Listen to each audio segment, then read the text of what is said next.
presidente, puede ser que le suban un poquito más Le el puede valor. sacar una diferencia. Sí. ¿Qué editorial es? Planeta. Ah, Planeta. Y no es Planeta. el sencillamente de Cristina, que salió en precio popular, pero justamente era otra la línea. Sí. ¿Te acuerdan que eran 500, Claro. 600 pesos? Pero bueno, está golpeado también el mercado editorial. Por ahí pueden hacer unos manguitos, reactiva un poquito el sector. Por ahí, ¿no? Por ahí hay brote. En su momento, sinceramente, se tomó como un... Sí. Brotes verdes en el brote. sector Pero en el vendió- sector editorial. Claro, Sí. había vendido mucho porque además había estado a un precio, estaba a mitad de precio de lo que estaba un libro recién lanzado en esa Es época. importante que Sí. la gente lea cualquier cosa. Lo que sea. Sea sinceramente, sea, sea primer tiempo. lo que sea, que la gente lea. Entusiasmado, Que se te entusiasme. Y Bueno, Es nosotros siempre no- una inversión comprar No un libro. vamos a leer, sino que vamos a mirar. Bueno. En este caso vamos a mirarte. Tal cual. Gracias, Maxi. Gracias, Nos vemos Mariana. Maxi. Chau, chau. Chau. Muy buenas tardes a todos, bienvenidos a Tarde A24, bienvenidos a MMD. Ya estamos arrancando con todo. Vamos a contar en un ratito cómo viene el tema vacunas. Atención, porque este es un tema fundamental en este momento. Más allá de los escándalos, el vacunatorio VIP, vamos a contar qué pasó finalmente el entredicho entre Sarlo y Kicillof, más allá de las investigaciones por vacunación de gente que no le corresponde. Hay un problema de fondo que es que faltan vacunas en la Argentina. El gobierno acaba de anunciar que cerró un contrato por 3 millones adicionales de la vacuna de Sinopharm, la vacuna china, pero Argentina está muy rezagada en la cantidad de vacunas disponibles respecto a otros países, sin ir más lejos respecto a Chile, acá nomás. Y eso genera un problema muy grande porque la Argentina además está con una cantidad de casos de COVID importantes, pero estables. Y el gran miedo es que en algún momento pueda dispararse la cifra cuando finalice ahora el verano, empiece el frío. Bueno, como ya ha sucedido esa segunda o tercera ola en Brasil, acá nomás, en Brasil, con esta cepa de Manaos mucho más agresiva. Y en Chile, atención, porque ahora vamos a contar también en Chile, que viene con un muy buen ritmo de vacunación, pero aún así tuvieron que anunciar para este fin de semana restricciones adicionales a la circulación. Entonces, quiero poner el eje en este enfoque. Ahora vamos a efectivamente a desgranar un poco qué está pasando con las vacunas, con los contagios y cómo sigue esto. Le vamos a preguntar a algunos expertos. Pero el enfoque también es el encuadre económico, ¿no? Y por eso digo que hoy hay que mirar con mucha atención lo que pase con los contagios y a su vez con el ritmo de la vacunación que, como les decía, viene lenta, más allá de los escándalos, la campaña electoral y todos los cruces. Argentina tiene en este momento, lo venimos contando, una situación de dólar controlado, entre otras cosas por la bicicleta que contamos que hace el Banco Central vendiendo bonos en el mercado de dólares alternativos de contado con liquidación y dólar MEP para que esos dólares no se disparen arriba de los 150 pesos y a su vez mantengan, digamos, la expectativa a raya del dólar blue, el dólar informal de la calle en alrededor de 145 pesos. Pero riesgo país en niveles récord. Hay una caída muy fuerte del precio de los bonos y esto dispara el riesgo país, que básicamente es que los bonos están en cotización nuevamente de precios de default, como si hubiera una cesación de pagos inminente. Y la Argentina, por más que quiera, no va a caer en default en los próximos 2 o 3 años porque no tiene vencimientos importantes de deuda, acaba de reestructurar su deuda. Y sin embargo nadie compra los bonos argentinos. Es más, los siguen vendiendo. Y atención con esto, porque esto puede generar... como les decía, ¿por qué está ocurriendo esto? ¿Por qué está ocurriendo esto de que tenemos los bonos en precios de default y se da esta paradoja, el dólar controlado y el riesgo país por las nubes? Por un lado, por la bicicleta que contamos del Banco Central, que pese a que está comprando muchos dólares en el mercado oficial, datos informales, ya compró casi 2.000 millones de dólares desde el principio de año. Pese a eso no puede acumular reservas de manera importante y de hecho acumula reservas solo por el crecimiento de los depósitos en dólares del sector privado, es decir, no acumula dólares disponibles para poder liberar más las importaciones y para poder estabilizar mejor el mercado cambiario, porque al mismo tiempo parte de esos bonos, parte de esos dólares los está vendiendo para mantener los dólares alternativos controlados. Contamos, vende bonos en dólares contra pesos y después, para no derrumbar todavía más el precio de esos bonos y disparar todavía más el riesgo país, recompra parte de esos bonos usando dólares de las reservas, y por eso las reservas no crecen fuertemente como debieran crecer, con la soja 500 dólares y con un ingreso de dólares del campo mucho más importante como ha habido en los primeros 3 meses del año. Ante esto también se está colando mucho el ruido político. Atención por lo que está pasando con las internas dentro del gobierno. Todos están mirando con mucha expectativa cómo va a quedar parado Alberto Fernández después de la renuncia de su ministra de Justicia, Marcela Lozardo, si va a poder poner ahí a alguien propio, o si Cristina le va a poner a alguien, o si va a mostrar un perfil mucho más kirchnerista, endureciéndose en la línea de la guerra total contra la justicia, que también genera mucho ruido. Obviamente en cualquier país del mundo donde hay un presidente o una vicepresidenta atacando a los jueces, a la Corte Suprema de Justicia, bueno, no da mucha tranquilidad, más allá de que uno conozca el folclore de la Argentina y todo lo que ha ocurrido en los últimos años. Y también la campaña electoral, porque evidentemente están todos lanzados en una campaña electoral feroz y el gobierno oscila en las prioridades de su agenda entre la guerra judicial, los dichos de Cristina, la renuncia de la ministra de Justicia y ahora, bueno, ya poniéndose un poco más en la agenda del día, qué está pasando con las vacunas, que Argentina viene rezagado en la compra de vacunas, en la disponibilidad de las vacunas. Y todo esto también está en el marco de los rumores que hay en medio de la campaña electoral respecto a si Guzmán va a lograr o no cerrar un acuerdo con el FMI a más tardar en mayo, o la primera mitad de este año, antes de las elecciones, o si, como empieza a reconocerse en distintos ámbitos políticos del oficialismo, se quiere postergar todo para después de las elecciones. Y atención con esto, porque venimos contando que efectivamente Guzmán necesita enviar señales porque sabe que la situación no está tan controlada como pareciera ser cuando uno mira la cotización del dólar, que el dólar está calmo, que no se mueve, pero cuando empiezan a haber evidencias a partir de lo que pasa con el otro indicador, el derrumbe de los bonos, el precio de los bonos y el riesgo país, la disparada del riesgo país, respecto a que, ojo que esto puede ser un puente, esta estrategia de la bicicleta del Banco Central vendiendo bonos, puede ser un puente siempre y cuando todavía esté la expectativa de que el plan Guzmán, el plan que dice Guzmán que sigue adelante y que lo quiere implementar, no termina sepultado por la campaña electoral. Y el plan Guzmán es reducir el déficit fiscal para frenar la emisión monetaria, reducirla. No se puede frenar. De hecho, ayer el Banco Central,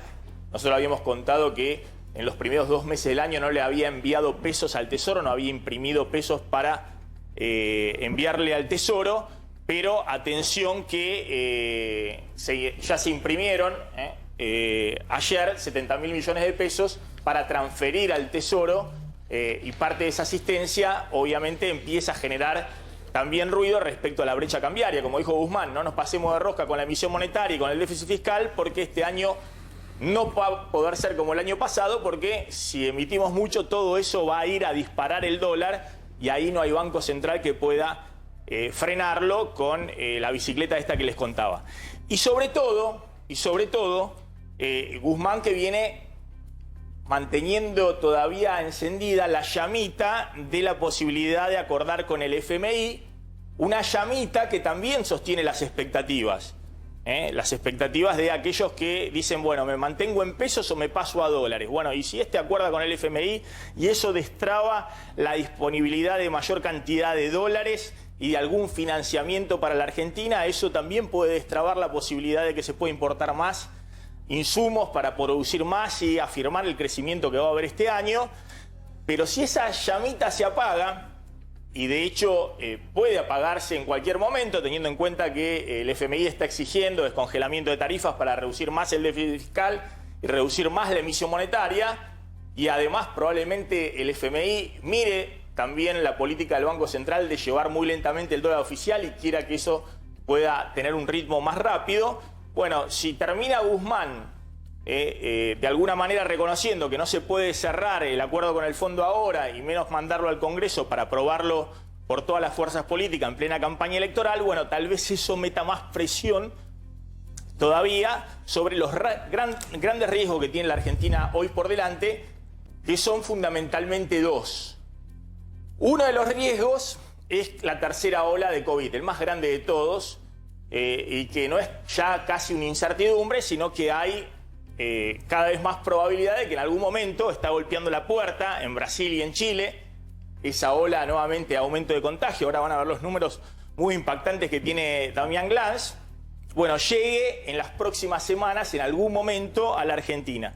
Si eso ocurre, obviamente cambia todo el escenario en términos de qué podés hacer y qué margen de maniobra tenés para parar la circulación, cerrar actividades económicas y demás.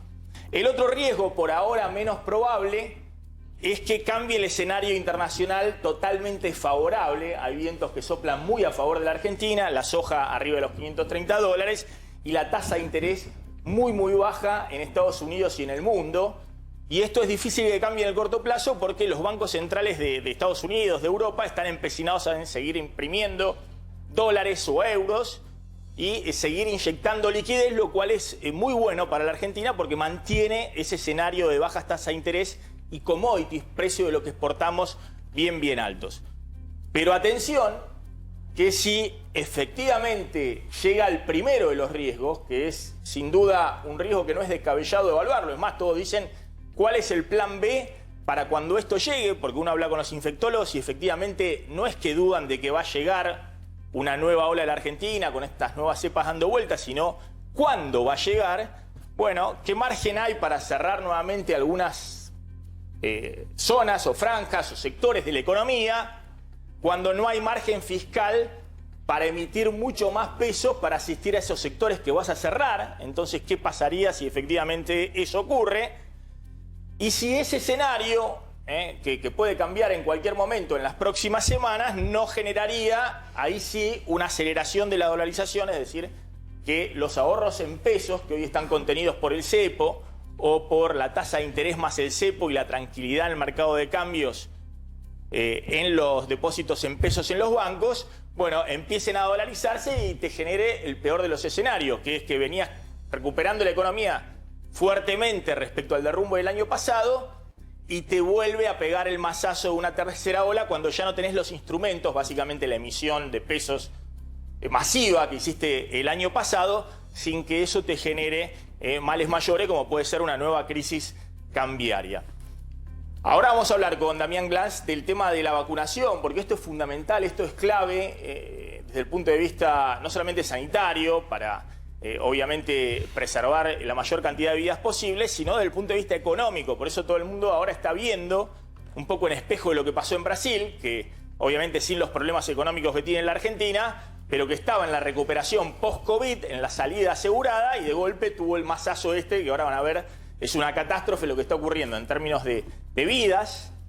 Brasil ayer tuvo 2.200 muertos diarios, es récord creo que desde el inicio de la pandemia, pero además en términos económicos, porque efectivamente hay muchos estados, y sobre todo el poderoso estado de San Pablo, que ha cerrado muchas actividades, sobre todo en el sector servicios, y todo el tema de restaurantes, hoteles, todo el tema de shoppings, comercios, que estaban abiertos.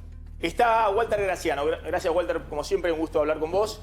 Bueno, simplemente te quería hacer una pregunta. ¿Cómo estás viendo el margen de maniobra en este momento, en esta calma extraña que tiene la Argentina, que es por un lado esperar la recuperación, que si uno lo mira en términos estadísticos, se va a notar muy fuertemente, con que mantener los niveles de actividad actuales, Argentina va a crecer por lo menos 6% este año.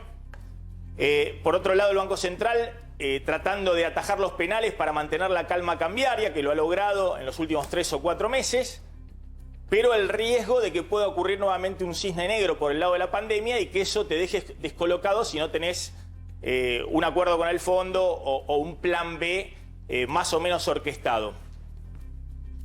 Bueno, realmente, Maxi, yo pienso bastante parecido a como pensás vos.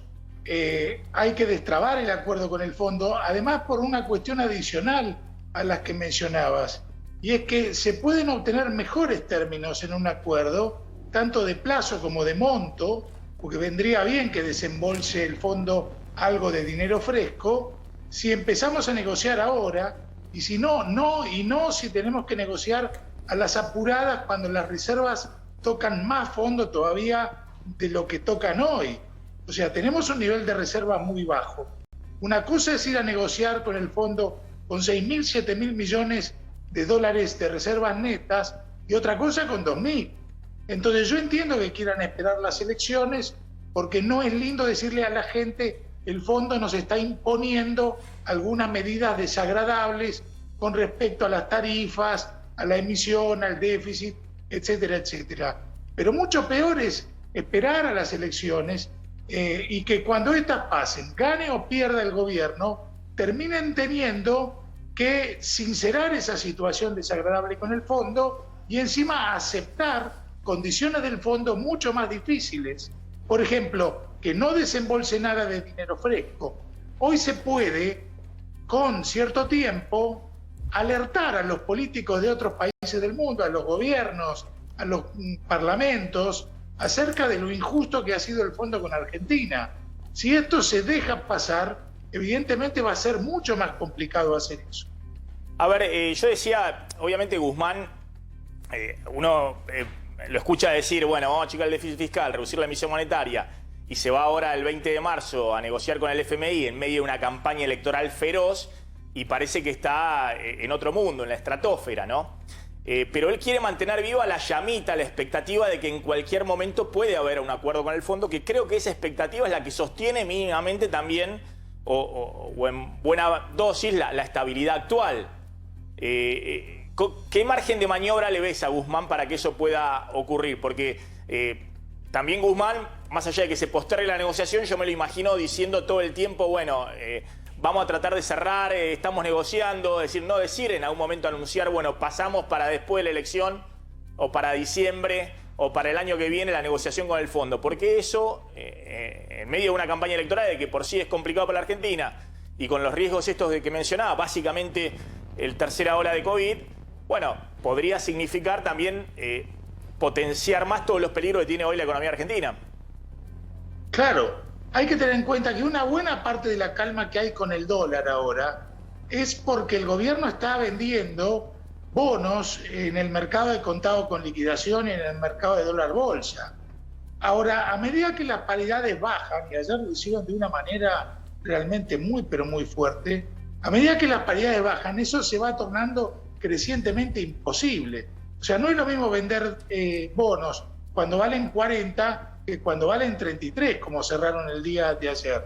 Así que a medida que las paridades de los bonos van imposibilitando que el central intervenga en el mercado del dólar, empiezan a surgir presiones para apurar las negociaciones con el fondo y para sincerar algunas cuestiones que de otra manera no lo estarían tanto. Por ejemplo, yo entiendo que el gobierno haya estado muy preocupado con el precio del dólar a 195 en noviembre pasado, pero desde noviembre para acá hubo una inflación mínima de 3% mensual y el dólar bajó más de 30%.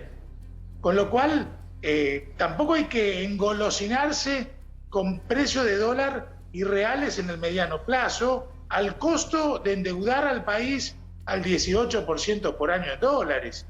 O sea, yo entiendo que el gobierno no le guste. Walter, también es cierto que el Banco Central después usa parte de las reservas de los dólares que está comprando en el mercado cambiario, en el dólar oficial de 90 pesos, usa parte de esos dólares para recomprar parte, no todos, hay siempre una caída en términos netos, por eso se derrumba el precio de los bonos, pero para recomprar parte de los bonos que vendió contra pesos. Es decir que, pero bueno, en última instancia la manta es corta porque el Banco Central debiera estar acumulando esas reservas que está comprando en el mercado cambiario para tener más dólares disponibles para poder financiar más importaciones o para poder, obviamente, engrosar las reservas y consolidar la estabilidad cambiaria. Y sin embargo no puede acumular reservas porque por una ventanilla compra y por otra ventanilla vende al recomprar bonos con dólares, que es como vender dólares a 150 pesos, pero bueno, es no quedarse con los dólares en la reserva. Claro, lo que pasa es que no es muy consistente, porque en buena medida la presión en el dólar viene porque se sabe que el gobierno tiene pocas reservas. Si a eso se le suma el hecho de que estén recomprando bonos con dólares del superávit de balanza comercial, nunca van a amasar una cantidad de reservas lo suficientemente buena como para disuadir al mercado de que no compre dólares. Yo creo que a esto le pone el límite las paridades de los bonos. Con los bonos en estas paridades o un poco más abajo, directamente ya es inviable seguir vendiendo bonos contra pesos, contra lo que vos quieras. Va a ser crecientemente imposible. A partir de ahí el dólar empieza a valer lo que realmente tiene que valer, que quizás no sea mucho más que hoy. Lo que pasa es que mantener arbitrariamente una paridad de 150 como techo es un capricho, no tiene ningún fundamento teórico importante. No, pero bueno, Walter, también es cierto que un dólar de 150 es un dólar elevadísimo en términos reales en la Argentina. Uno ve la serie histórica y ese dólar récord de crisis de junio del 2002 a valores de hoy era un dólar de 140 y pico de pesos. Es decir, que hoy, si vos tenés dólares y los vendés a 150 pesos, y bueno, podés comprar lo mismo o incluso algo más de lo que comprabas en junio del 2002 cuando todo estaba baratísimo en dólares. Entonces, también lo que plantea el gobierno es, o el Banco Central, dice, tengo la calma, la estabilidad, porque estoy con esta estrategia estabilizando los dólares alternativos. Imagínense, si con esto tengo inflación de 4%, 3,5% mensual, vamos a ver cuánto da hoy el INDEC, pero diciembre y enero tuviste 4% mensual, que fue elevadísimo. Y la inflación de alimentos es mucho más elevada todavía, está en niveles del 5% mensual en diciembre y enero. Imagínense si esos dólares alternativos volvieran a dispararse y yo no tengo muchos dólares para darle a los importadores al tipo de cambio oficial. O sea que, como está pasando en electrónica y demás, hay muchos que están remarcando los precios de los productos directamente a los dólares alternativos.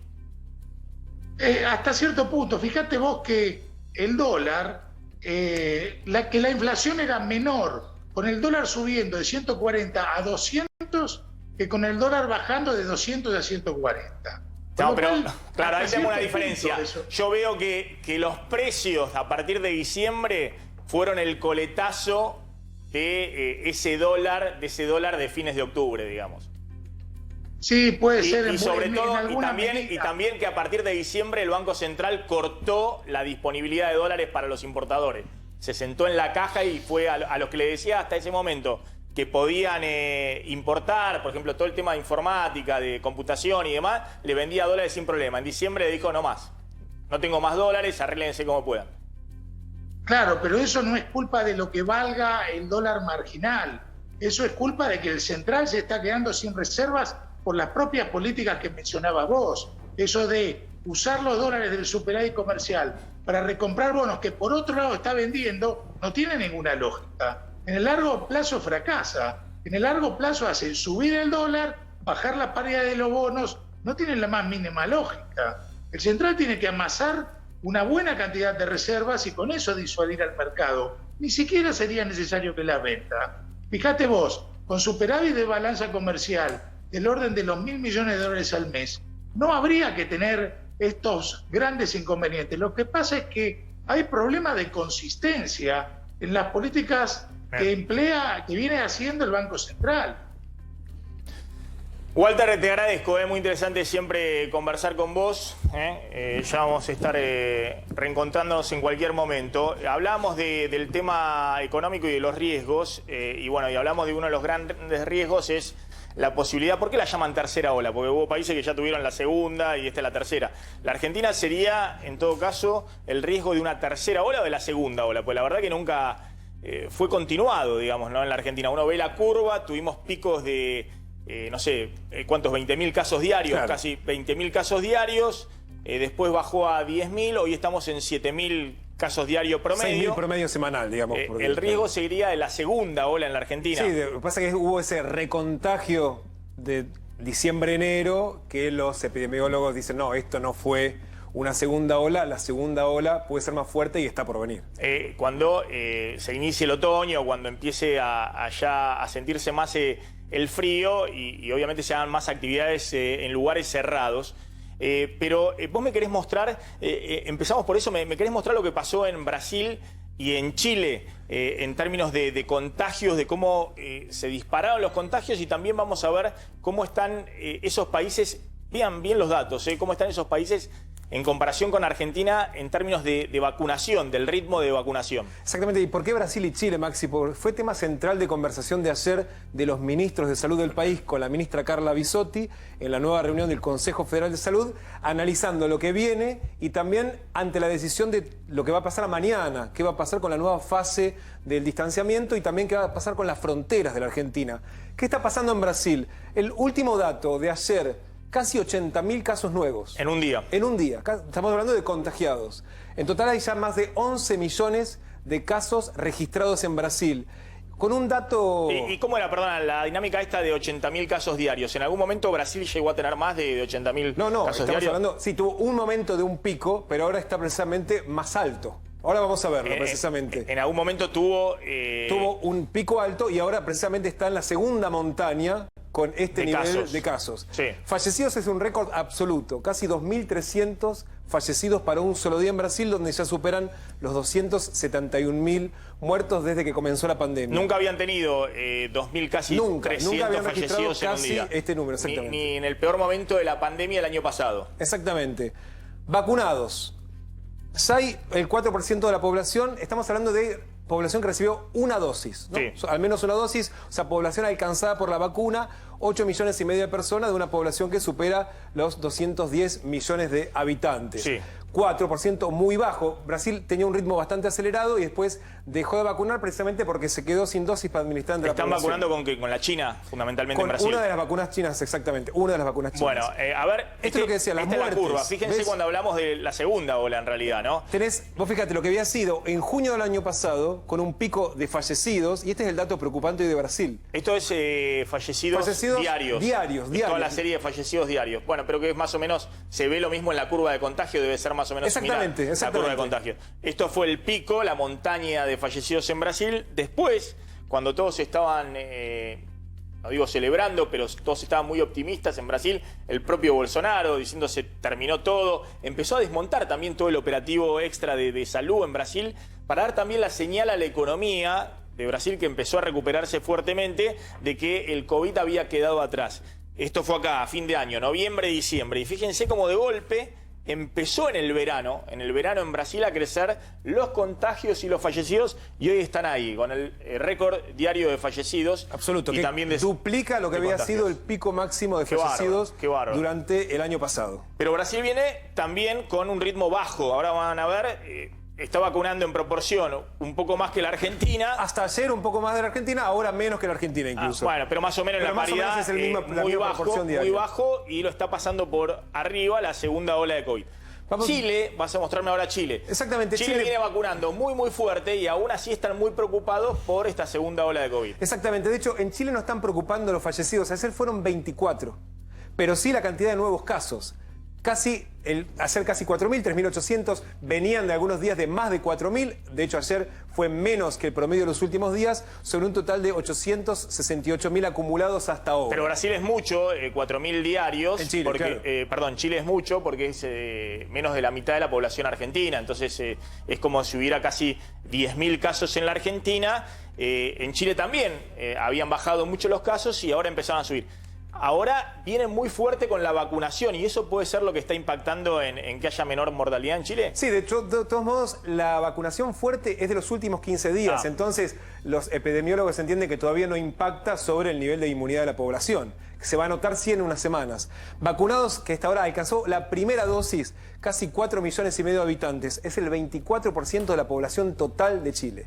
Es un montón. Es un montón. De hecho, es uno de los países en el mundo que lidera el ranking de porcentaje de la población vacunada. 4,5 millones de personas ya vacunadas con la primera dosis. Exactamente. Bueno. Y vamos al gráfico, lo que decíamos, lo que está preocupando hoy en Chile precisamente es la cantidad de contagios. No llegan al pico máximo de... Esta fue la primera ola de Chile, que lo agarró muy mal parado a Chile. Unos 7.000 casos diarios en el promedio semanal, y ahora están en esto, un promedio de entre 4.000 y 5.000 casos diarios Ahora, pero fíjense lo mismo, bajó hacia fin de año fuertemente los contagios y después en el verano empezó a subir, ahora están acá. Pero Chile viene con la delantera de una vacunación muy veloz, ya un cuarto de la población vacunada. Esa es la diferencia, digamos, la curva es muy similar a la de los casos brasileros, pero acá ya tienen un récord de vacunación. Y pasemos a la Argentina, donde la situación es bastante distinta. Decíamos, ayer fueron 7.693 casos, ¿no? De un total de ya 2.170.000 acumulados en la Argentina. Los fallecidos, 107. ¿Cuántos? Muchísimo menos de lo que está pasando hoy en Brasil. Ya estamos acercándonos a los 53.400 fallecidos hasta el momento. Vacunación. Y este es el problema. No, bueno, claro, Brasil tiene otro ritmo, pero aún ajustado por población es menos todavía. Argentina no está en una estabilidad. Es muy cercano no está en la de fase Chile. ni de Brasil, en el caso de contagios, obviamente fallecidos, es el riesgo. Ni de Chile en los contagios, pero el riesgo es si esto puede cambiar. Y de hecho, este es el dato de la Argentina. Estamos diciendo, Brasil tiene el 4% de la población vacunada, la Argentina, con el dato actualizado hoy, hay 1.564.000 personas a las que se le aplicó la primera dosis. Estamos hablando del 3,5% de la población total en la Argentina. Ahora, la pregunta es, ¿qué pasa cuando vemos la curva de contagios? Vamos a pasar a los datos, a las curvas del país, que esto es lo que se ve. Estamos hablando de nuevos casos diarios. La Argentina se estabilizó en torno a unos 6.000 casos promedio diarios desde febrero y lo que va de marzo. Se estabilizó. Ahí teníamos esa curva que lo que dicen los epidemiólogos no es la segunda ola. Eso fue el recontagio de fin de año, el rebote. Pero ahora estamos acá, estabilizados en cantidad de casos diarios. Y lo mismo pasa con la cantidad de fallecidos diarios. Si vemos la curva del otro gráfico, vamos a dar cuenta que también está estabilizado en torno a esto, entre 100 y 200 casos diarios, unos 150, ayer decíamos 174 casos, es lo que está pasando en la Argentina. El gran problema es el ritmo de vacunación. El gobierno dice, ayer de hecho... Se viene muy lento y sobre todo mostrarme el anterior, que es el de contagios. El de contagios porque los fallecidos informan además, en distintas fechas y no se sabe bien, no hay una correlación, pero fíjense los contagios, claro, el año pasado tuvimos picos de 15.000, 16.000 casos diarios, hoy estamos en 7.000 casos, pero atención, acá el riesgo es si puede haber una segunda ola que te agarre como lo agarró Brasil, con muy poca vacunación. A Chile le está pasando también el crecimiento de casos, están preocupados por eso, pero están a un ritmo de vacunación que es incomparable respecto a la Argentina. Y de hecho vamos a ver la comparación, porque cuando ves el gráfico te das cuenta que es impresionante el ritmo. Esto es cantidad de vacunas aplicadas por día por cada 100 personas. Sí. En Chile, por encima de 1,2 vacunas diarias, dosis, y la Argentina y Brasil acá, en casi 0,2 vacunas cada 100 personas aplicadas. No, esto demuestra que se puede. La brecha es enorme. Que se puede cuando tenés vacuna. Cuando tenés vacuna se puede, porque fíjate lo que está haciendo. Vacunas y lo que está dispositivos, haciendo son las Chile. dos cosas, ¿no? Y distribución y logística. Pero bueno, también es cierto que la Argentina, ¿cuántos llevan vacunados ya? Primera dosis, pero en total, primera y segunda dosis. Casi 2 millones. 2 millones. 1.900.000. Estamos hablando de que Chile está vacunando ya primera y segunda dosis y debe estar arriba de 5 millones. Claro. Es decir, el doble, más del doble de vacunados que en la Argentina, pero además con menos de la mitad de población, 18 millones de hecho, esto habitantes. Acá significa que, de hecho, son unos entre 100 y 144.000 dosis diarias. Ayer en la Argentina se aplicaron 144.000 dosis, pero Chile supera largamente las 200.000 dosis aplicadas por día. Pero contá que ayer fueron 144.000 en la Argentina, bueno, fue el récord total. El récord total. Se pasó a 100.000 al comienzo de la semana, ayer 144.000, pero veníamos a un ritmo muy dispar, y porque también, como decías, no había vacunas. Ayer se distribuyeron 375.000 vacunas de la segunda dosis de la Sputnik V entre todas las provincias, pero ahora hay que dosificarlas. Y de todos modos, estamos hablando de que es siempre el mismo universo de personas de segunda dosis. Y me voy con el doctor Pizzi. ¿Cuál es el stock total de vacunas que tiene hoy la Argentina? Ya aplicó más o menos 2 millones de vacunas. ¿Y cuántas son las que tiene disponibles? Bueno, en total hay 4 millones en la Argentina. Se acaba de firmar un convenio con el laboratorio Sinopharm para recibir 3 millones más. No precisan cuándo van a llegar, prometen que van a ser a partir de los próximos días. Eso llegaría a 7 millones. Y después está el compromiso de la Federación Rusa de enviar al menos 600.000 semanales a partir de la próxima semana o la siguiente. ¿Querés decir algo, Carlos? No, Voy con Pisi. me parece, estoy casi seguro que los datos del Ministerio de Salud, con 2 dosis, no llegamos a las 400.000. No, dijimos en total. 350 y pico mil. No, dijimos dosis en total. Claro. Sumando la primera y la segunda dosis, lo contó, lo acaba de decir, que la primera dosis era 1,5 millones de vacunas. Claro. Un poquito más, 1.600.000 vacunas y 400.000 de segunda dosis. No, sumamos la totalidad de dosis. Dosis aplicadas. Exactamente. Pero bueno, si queremos comparar el 1.600.000 vacunas de la Argentina de primera dosis... Sí, con las más de 5 millones de dosis aplicadas en Chile. En Chile, ahí estás hablando de 1/3 de la cantidad de vacunas de Chile, teniendo Chile la mitad de la población que la Argentina, o menos de la mitad. Está el doctor Hugo Pisi en comunicación. Gracias, doctor, por atendernos como siempre. Un gusto. Bueno, doctor... ¿Cómo estás, Maxi? Bueno, espera un poquito. Sí. Quiero felicitar, está muy bueno el informe, ¿eh? Excelente el informe. O sea, muy claro, conciso, expeditivo, y son datos que realmente son muy útiles. Bueno, doctor, gracias a Damián Glan, se lo transmite porque él recabó todos estos datos. Pero lo que me interesa, doctor, son varias cuestiones, ¿no? Por un lado, bueno, ¿cómo está viendo la posibilidad de que efectivamente está golpeando la puerta acá en Brasil, en menor medida, pero también con aumento de casos importante en Chile? ¿Es inexorable que pueda haber una segunda ola en la Argentina o eso de alguna manera se puede evitar? No sé, acelerando el ritmo de vacunación.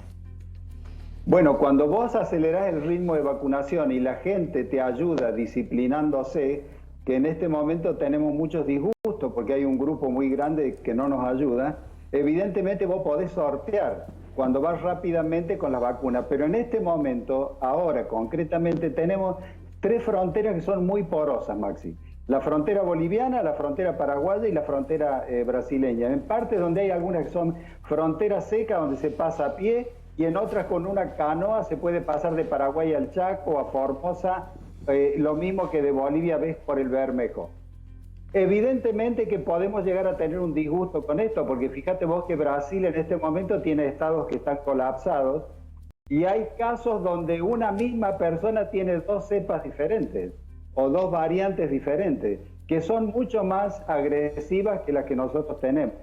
Y fíjate vos que el concepto de lo que sucedió en Brasil fue cuando repatriaron a 92.000 brasileños que estaban en el exterior.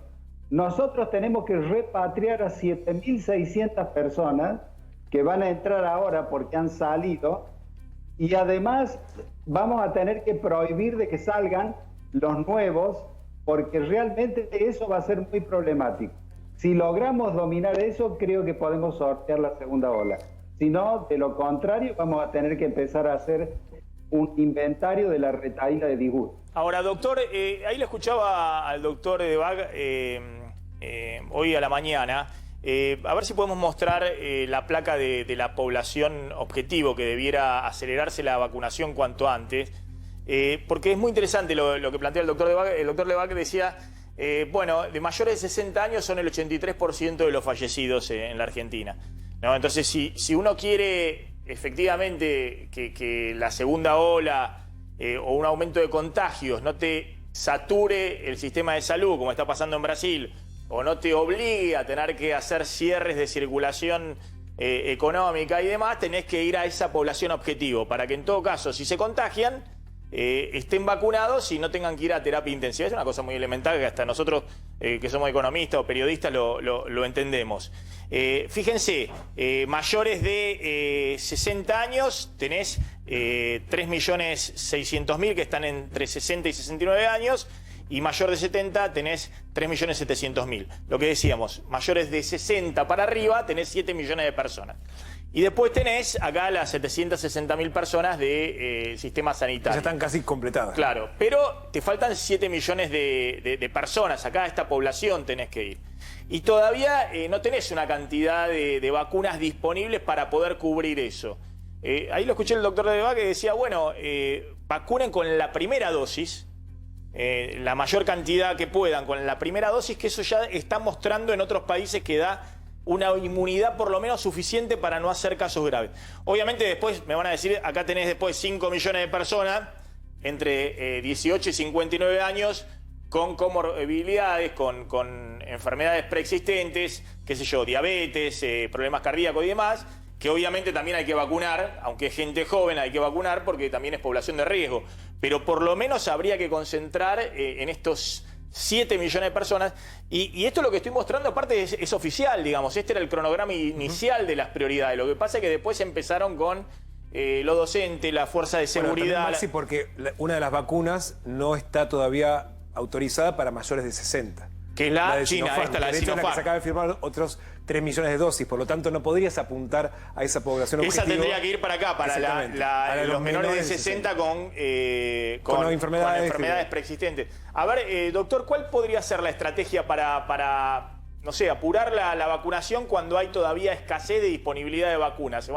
Se van consiguiendo de a cachito la cantidad de vacunas que llegan a la Argentina.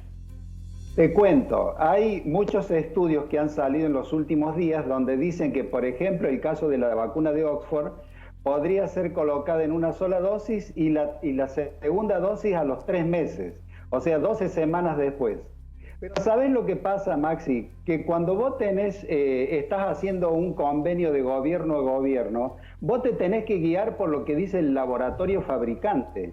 Y si el laboratorio fabricante te está diciendo y te está dando la normativa de que vos tenés que colocar primera dosis en tal momento y la segunda dosis al tanto tiempo, vos tenés que ser respetuoso de esas cosas, porque todo lo demás, no sé si recordarás cuando se habló acá la actual ministra, ¿te acordás que la actual ministra en un momento vino con el tema de la vacuna rusa? Sí. Que era la vacuna light. Bueno, eso fue un comentario en su momento. Pero todavía no se pudo hacer. Rusia lo está haciendo, pero todo lo que nosotros hemos recibido, debemos respetar a pie juntillas todo lo que nos están diciendo, sin lugar a dudas. Ahora, en un futuro veremos qué hay. Lo que sí sabemos en este momento es que necesitamos responsabilidad, cuidado es fundamental de fronteras y empezar a vacunar con más rapidez. Porque ustedes muchas veces dicen los periodistas, pero ustedes tienen un número importante de vacunas paradas. No, son la segunda dosis que las tenemos esperando que se cumpla el tiempo que nos dijeron las normativas del fabricante para colocarlas. Claro. Le digo una cosa, tengo un familiar que acá en Ciudad de Buenos Aires se vacunó, 85 años, 84, cumplí ahora 85 años, se vacunó con la de AstraZeneca, la vacunaron y le dijeron desde la Ciudad de Buenos Aires, no le dieron todavía el turno para la segunda dosis, le dijeron que puede ser en 3 semanas, en 21 días, y si no, hasta 12 semanas. Es decir, si no, será dentro de 4 meses. ¿No? Bueno, pero es lo que está diciendo el doctor, dentro de 3 meses. es parte todavía del protocolo de la propia vacuna, ¿no? Claro, claro, son Eso cosas es que... correcto. Claro, lo que está diciendo el doctor, que está previsto que incluso la segunda dosis se puede dar después de toda esa cantidad de semanas, que va a generar también la misma cantidad de anticcuerpos, va a quedar protegido el paciente como si hubiese hecho a las de 4 semanas, 3 semanas como estaba Y previsto. efectivamente, doctor, ya con la primera dosis se desarrollan, no sé, a los 15, 20 días anticuerpos suficientes como para poder protegerse frente a casos graves. Absolutamente. Las 3 vacunas que nosotros tenemos, a los 14, 15, 16 días, suben la rusa al 80%, la china al 60 y pico % y la otra a otro tanto. O sea que son efectivas, pero nosotros en este momento tenemos que respetar, no podemos idear normativas propias si estamos siguiendo una línea. Por ejemplo, yo le pregunté en marzo del año pasado, le pregunté a Guibur, cuando teníamos las reuniones con Kirill Dmitriev, con toda la gente del Gamaleya, porque recordarás vos de que el único que hablaba siempre de la vacuna rusa, que la conocía por haber trabajado con la vacuna del ébola, que es más o menos la misma historia del año 2015, y le digo, che, ¿y si de pronto nosotros nos demoramos y no la ponemos a los 21 días, 24 días? Y me dijo, lo recuerdo y lo tengo clarísimo porque está grabado. Dice, no hay ningún problema, mientras más lejos la pongas, si la pones al mes y medio, más suben los anticuerpos. O sea que es una realidad incontrastable. Además es un aprendizaje, Maxi, de 2 dosis. ¿Cuándo estuvimos nosotros con 2 dosis? Entonces siempre una dosis que te sube 5 escalones y otra dosis que te sube y armoniza a 10. O sea que es muy importante tratar de, lo que está diciendo, de tratar de inmunizar por lo menos con la primera dosis, la mayor cantidad de gente posible. No. Pero mientras tanto las normativas del fabricante y las normativas nuestras siguen siendo las que vienen con las que nosotros tenemos en este momento. Están diciendo que las debemos poner a los 21, 24 días y demás. O sea, si cambia esto, no hay ningún problema. Yo creo que hoy tenemos que vacunar. Te voy a contar algo que sucedió en una ciudad chilena esta mañana. Había un geriátrico donde estaban todos vacunados, menos una persona que entra con COVID y hacen la evaluación. Todos los que estaban vacunados ya tenían inmunidad y no tuvieron absolutamente ningún problema. ¿Qué te quiero transmitir con esto? Que realmente con la primera dosis que nosotros estamos dando, estamos logrando a la quincena, a los 16 días, 17 días, un tenor de anticuerpos que realmente protegen al ser humano.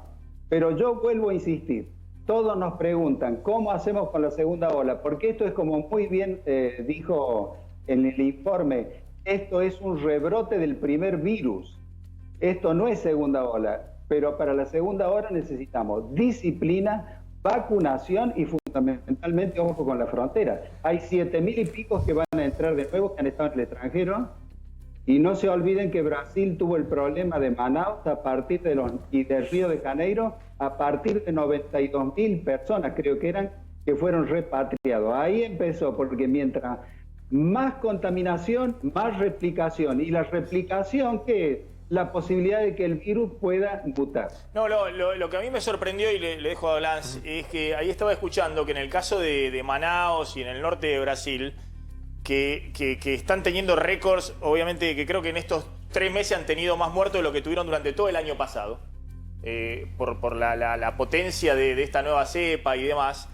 Se suponía que en esa zona, que también el año pasado había sido muy golpeada, que había ya 70% de contagiados en esa zona, o sea que había gran cantidad de anticuerpos en esa zona, de gente que ya había tenido la enfermedad, y aún así vino esta ola con esta nueva cepa y generó todavía más enfermos graves y fallecidos de todo lo que había generado el año anterior. ¿Esto es así, doctor? Claro, porque esta es una variante que la anterior no te la cubre. Entonces esta variante es más impredecible y más destructiva. Escúchame, nosotros que conocemos Manaus, siempre hemos estudiado paludismo ahí en Manaus, o sea, ha muerto muchísima gente, inclusive el único lugar con infraestructura sólida de todo el estado de la Amazonia es la ciudad de Manaus. Todo lo demás que hay en ese estado son cosas muy frágiles. En este momento están mandando de a 200 o 300 pacientes derivados a las capitales estaduales de otros estados. Se me mezcla el portugués con... Doctor, esperemos un segundito, porque lo tengo a Enio García, que es el jefe de gabinete del Ministerio de Salud de la ciudad de Buenos Aires, perdón, de la provincia de Buenos Aires, no me van a confundir, de la provincia de Buenos Aires. Y bueno, gracias por atendernos como siempre, Enio García. Y vos tenías preguntas, digamos, porque estás viendo que lo que estamos hablando, de que hay un ritmo de vacunación que se ha acelerado en los últimos días, pero que todavía es muy lento en términos de la población, ¿no? En la Argentina en general, no sé en la provincia de Buenos Aires en particular. Sí, de hecho, también, y para una cosa que recién decía el doctor Pizzi, y seguramente la provincia de Buenos Aires van a tener alguna opinión al respecto de la posibilidad de que se cierren las fronteras con Brasil. ¿Temen que a la provincia de Buenos Aires pueda llegar la cepa o tienen capacidad logística para perseguir a cada uno de los que ingresa y testear que efectivamente no traigan el virus? Sí, la capacidad logística, hay una complejidad ahí del aislamiento, porque dependemos mucho también de los municipios, la infraestructura que cuenta, pero el tema de los testeos, ¿no? Me parece que hay algunas cuestiones ahí que también hay que aclarar. Nosotros podemos testear, si queremos, a todos los pasajeros que llegan, y algunos por ahí los podemos pescar, pero bueno, como el doctor bien sabe, no sé si hablaron de eso porque estaba en otra actividad, no acompañaba el programa, los testeos tienen una ventana de detección, ¿no? Entonces, si la persona está justo empezando a incubar, ¿no?, el virus, la posibilidad de que el testeo, utilizando el mejor que hay, que es el de PCR, de encontrar el virus, es menor, ¿no? Entonces, bueno, por más que testeamos, no garantiza que ingrese gente que no traiga el virus. Después hay otra cuestión. Pero perdón, Enio, discúlpeme, Enio, pero eso no sé si sigue siendo así, pero es increíble.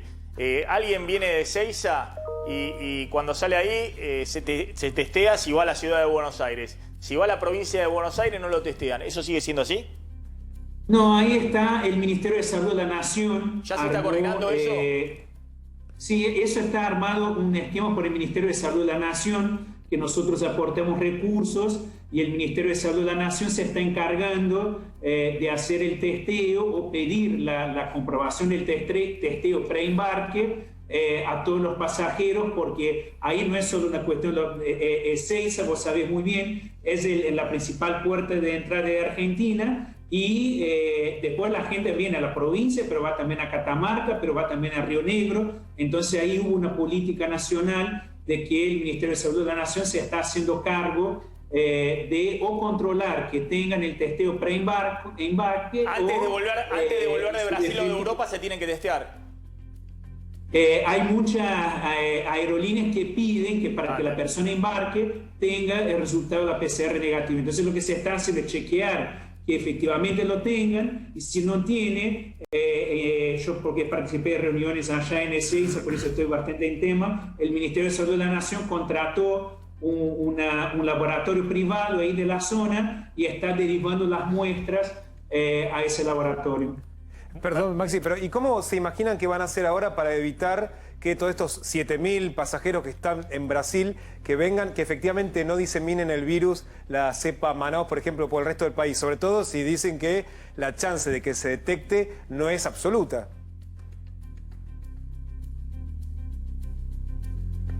No, ahí creo que se congeló Enio García.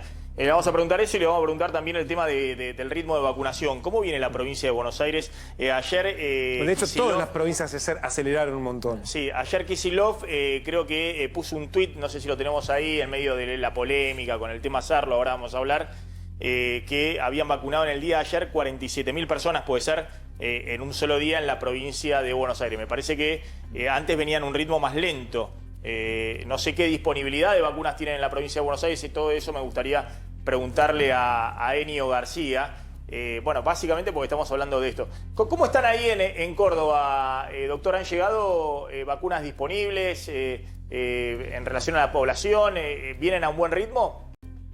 Estamos muy bien, estamos trabajando rápidamente y a dos grandes centros que hay en Capital se le van a abrir otros dos, que van a ser del Ejército uno y de la Fuerza Aérea otro.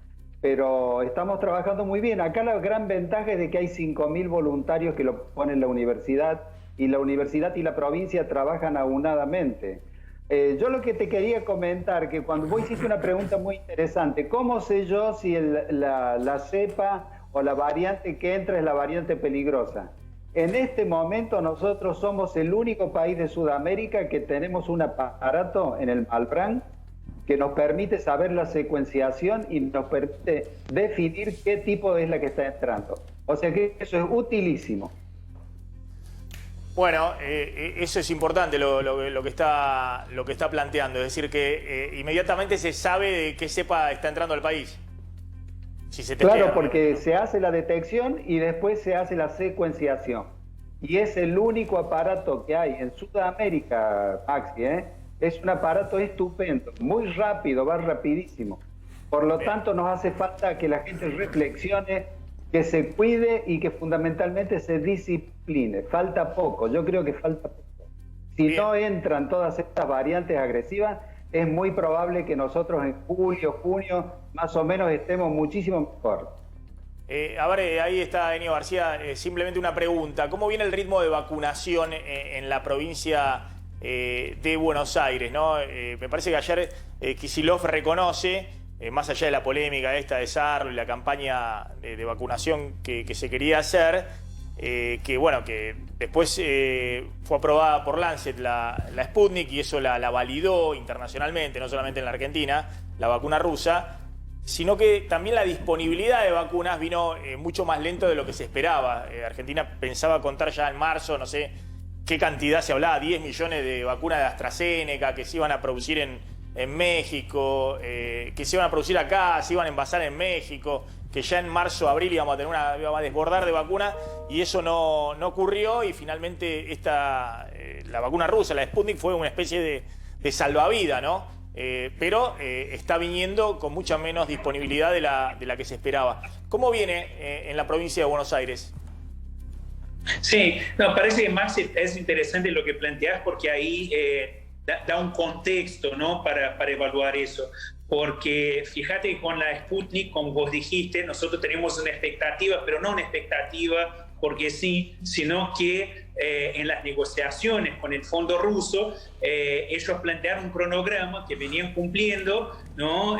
Y tenían en ese cronograma explícito que iban a enviar cerca de 5 millones de dosis hasta la segunda mitad de febrero, comienzo de marzo, si no estoy equivocado. Hacía una apuesta para cumplir con eso, con un laboratorio en India que finalmente no empezó la producción cuando ellos tenían programado, ¿no? Hay un problema de distribución y de producción de vacunas a nivel global. Fíjate una cosa que es interesante, ¿no? Lo que está pasando con Chile, que veo mucha gente en la televisión hablando de Chile. Ah, mira qué vergüenza Argentina y Chile 10 millones de dosis, ¿no? Chile adoptó una estrategia de ir al mercado a comprar una vacuna, que es una vacuna que no tiene mucha demanda a nivel mundial, porque es una de las vacunas que tiene menor eficacia, que tiene un 50% de eficacia dentro de un intervalo de confianza, ¿no? De 20, que quiere decir que puede tener 30 o puede tener 70. O sea, de hecho, la Organización Mundial de la Salud recomienda que los países no compren vacunas con menos de 50% de eficacia. Pero bueno, la salida que tuvo Chile, y además hay que felicitar también al Estado chileno,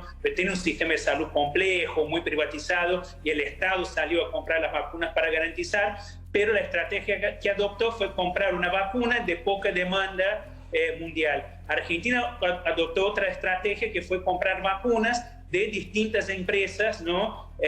Para poder absorber la demanda. En el medio pasó eso de la Sputnik, que la producción en India no terminó de cumplir con lo que plantearon, no nos llegaron nunca las 5 millones de dosis, y AstraZeneca, que es otra apuesta. No, perdón, y además la Sputnik le explotó la demanda a México, y están esperando los viales.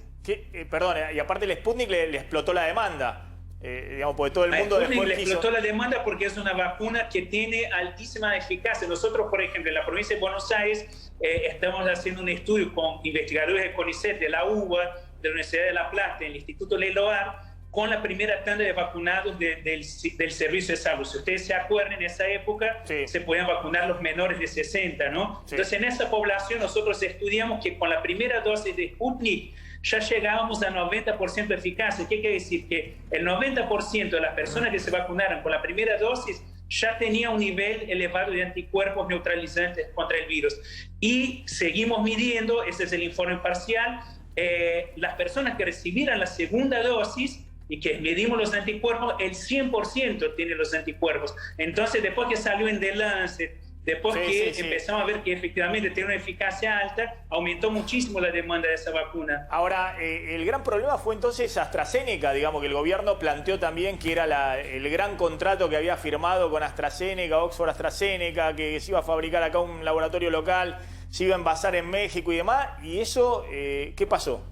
Sí, lo que pasó, la Argentina hizo la parte que correspondía del producto acá y mandó en México. Ahora, por eso, de la demanda global que hay, ¿no? En función de las vacunas, imagínate que no solo de producción de vacunas, sino que la producción de los insumos para la vacuna. Lo que recibimos información es que en México no están logrando comprar los viales, ¿no? Que son los vidritos donde se pone la vacuna, ¿no? Se almacena la vacuna para mandar a los países. Están con un problema de compra de viales, o sea, la situación global es tan compleja que nosotros no podemos recibir la vacuna de México porque México no logra comprar viales, se está buscando alguna solución, ¿no? Y ahí entra cosas que vos como socioeconomista entendés más que yo, ¿no? Hay países que tienen la compra de viales garantizadas, más de que necesita. México, por lo que sabemos, está negociando con Estados Unidos si logra mandar a envasar la vacuna en Estados Unidos, porque no logra desde México comprar viales. Es una cosa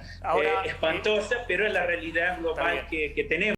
Pero bueno, reconocen que efectivamente, claro, hay un problema de fondo que es que todavía hay pocas vacunas conseguidas por la Argentina. Ahora, en la provincia de Buenos Aires nosotros hay días que vacunamos a 50.000 personas, pero nosotros tenemos turnos, por ejemplo, hasta la semana que viene garantizado, pero no podemos seguir abriendo más turnos si no llegan más vacunas, ¿no? Entonces me parece que el cuello de botella está ahí. Una vez que se destraba, que AstraZeneca apalanca la producción y destraba esos problemas, que Rusia a través de India nos mande las dosis prometidas de Sputnik, yo creo que ahí vamos a poder avanzar bien, porque tenemos más de 4 millones de personas inscritas en la provincia y nuestra población objetivo para la primera etapa es de 6 millones, así que estamos cerca de, en términos de inscripción, alcanzar la población. ¿Cuántas llevan vacunadas? Nos falta llegar vacunas. ¿Y cuántas llevan vacunadas de esas 4 millones de inscriptos? De esas 4 millones nosotros vacunamos, o sea, dosis aplicadas tenemos cerca de 800.000, para que hablo mi tablero acá, perdón, para tener datos. Dosis aplicadas tenemos 818.000 más o menos. Sí. Personas vacunadas con la primera dosis, 683.000 y con la segunda, 134.000. Está bien, pero lo que me decía es que si no llegan más vacunas, ya los turnos que dieron no van a poder seguir dando turnos después de la semana que viene.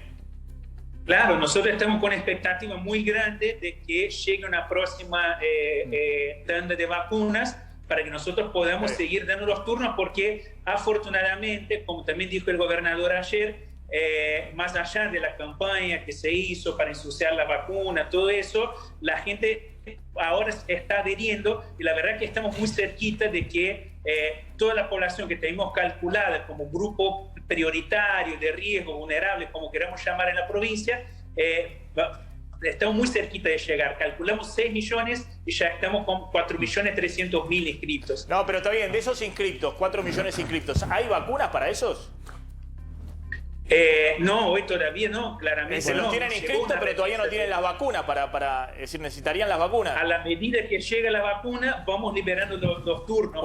Usted lo que decía es que si Rusia cumple con el acuerdo y AstraZeneca nos manda lo que está en México, creo que llegamos tranquilos. Perdón, ustedes con las vacunas que tienen, a este ritmo de vacunación, entre 40.000 y 50.000 diarios, les alcanzan para el fin de la semana que viene.